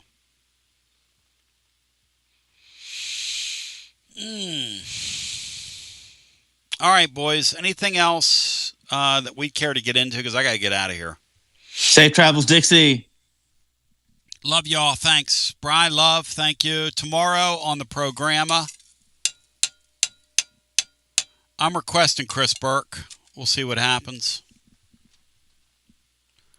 But it's absolutely next level. And check out the blog. We'll post it later on tonight, as we do late at night or early in the morning as you get up. But we'll have some new stuff in the portal. Sounds like there could be some developments. Who knows? I'll check on the big people. I do want to encourage you, though, with this Juke Harris thing. Juke Harris to let's take it on slow, okay? I'm going to give you a little piece of advice here. Take it slow with Juke Harris. I know we live in a microwave society, and we want it done right now, but this portal thing's going to take a while. All right? Love you, appreciate you. Peace on the streets. And peace in the Middle East.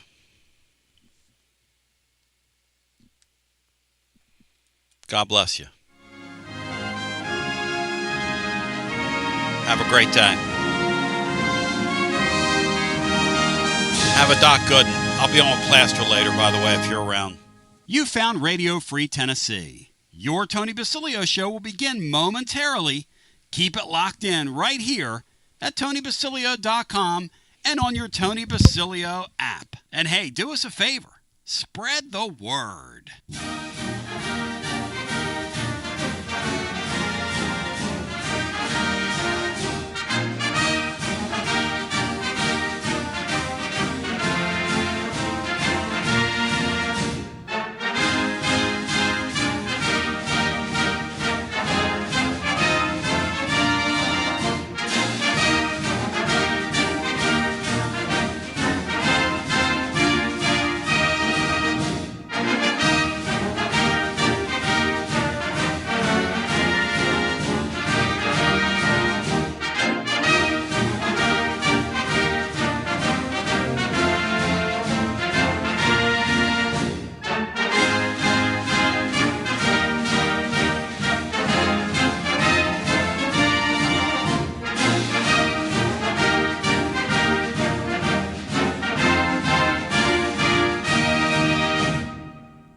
Another award-winning, thought-provoking, action-packed edition of the Tony Basilio Show is coming up next. Tips are always appreciated here at TonyBasilio.com, home of the Tony Basilio Show.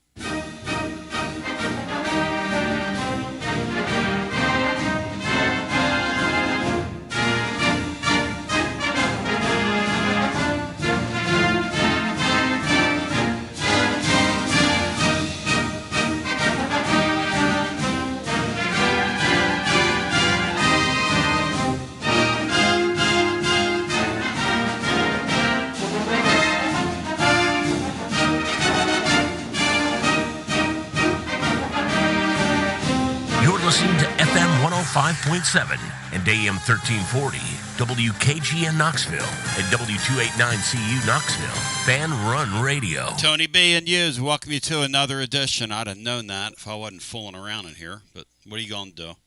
We'll do another intro here in a second. That's another story for another day, but let me bring my cohorts in crime, because we have lots and lots and lots to get to and very little time to get there. Hey, Matt Dixon, are the Vols alive in baseball, in your humble opinion? Or is it too crazy to say? Too early, too crazy, Matt? No, they've always been alive, and I think they still are. They're now in a really good spot, I think, after the 3-game sweep of Mississippi State that I don't think anybody saw coming. But no, I think they're alive not just to make the postseason, but they could still even potentially host if they wind up, find a way to scratch out 16 league wins. How did it happen that quickly, Brian Hartman? Literally, we were throwing dirt on them last weekend, and they're literally back alive. How'd that happen, Brian, that quickly? You had the pitching staff who made a lineup look very punchless. Yep. And they played with almost no confidence. The crowd couldn't get into the game. Yep. They never really made anything happen. Yep. And Tennessee's offense finally took advantage of that and got some big hits in clutch at bats when they needed them. And baseball is a really funny game. The sport is drunk. That's crazy. That's all I can say. The SEC has like 9 teams bunched in the middle between 8 and 7 wins. Yeah. And it's the sport is just drunk.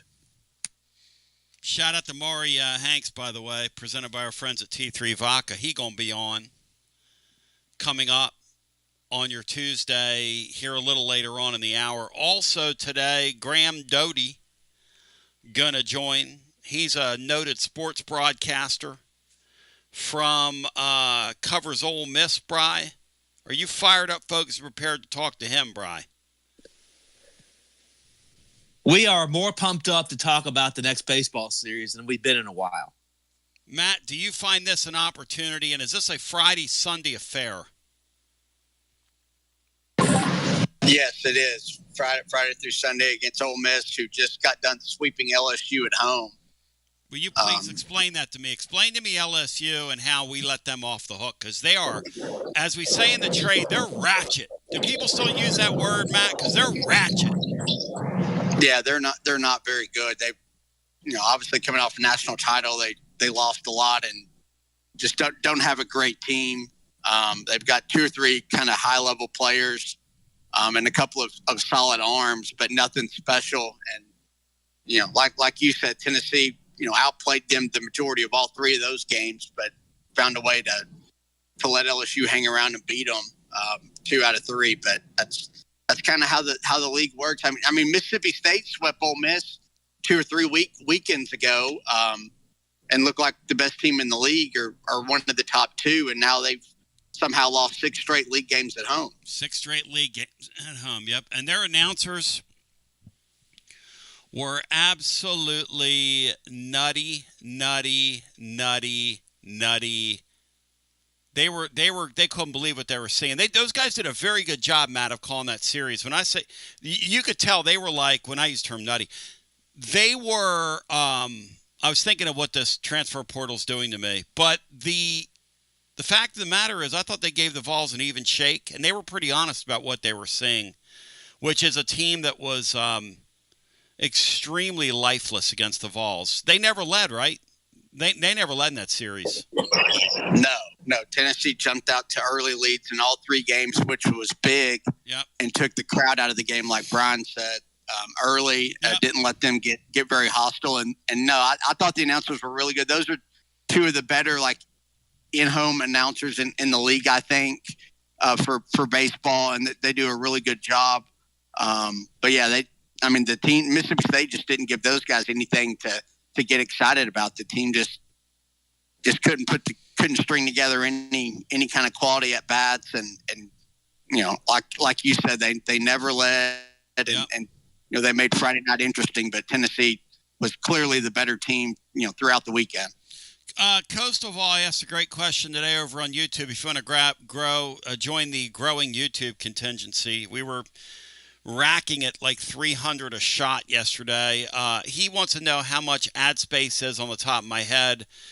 Reach out, Coastal Vol. Shoot me an email later. We can make that happen. It's all for sale, brah.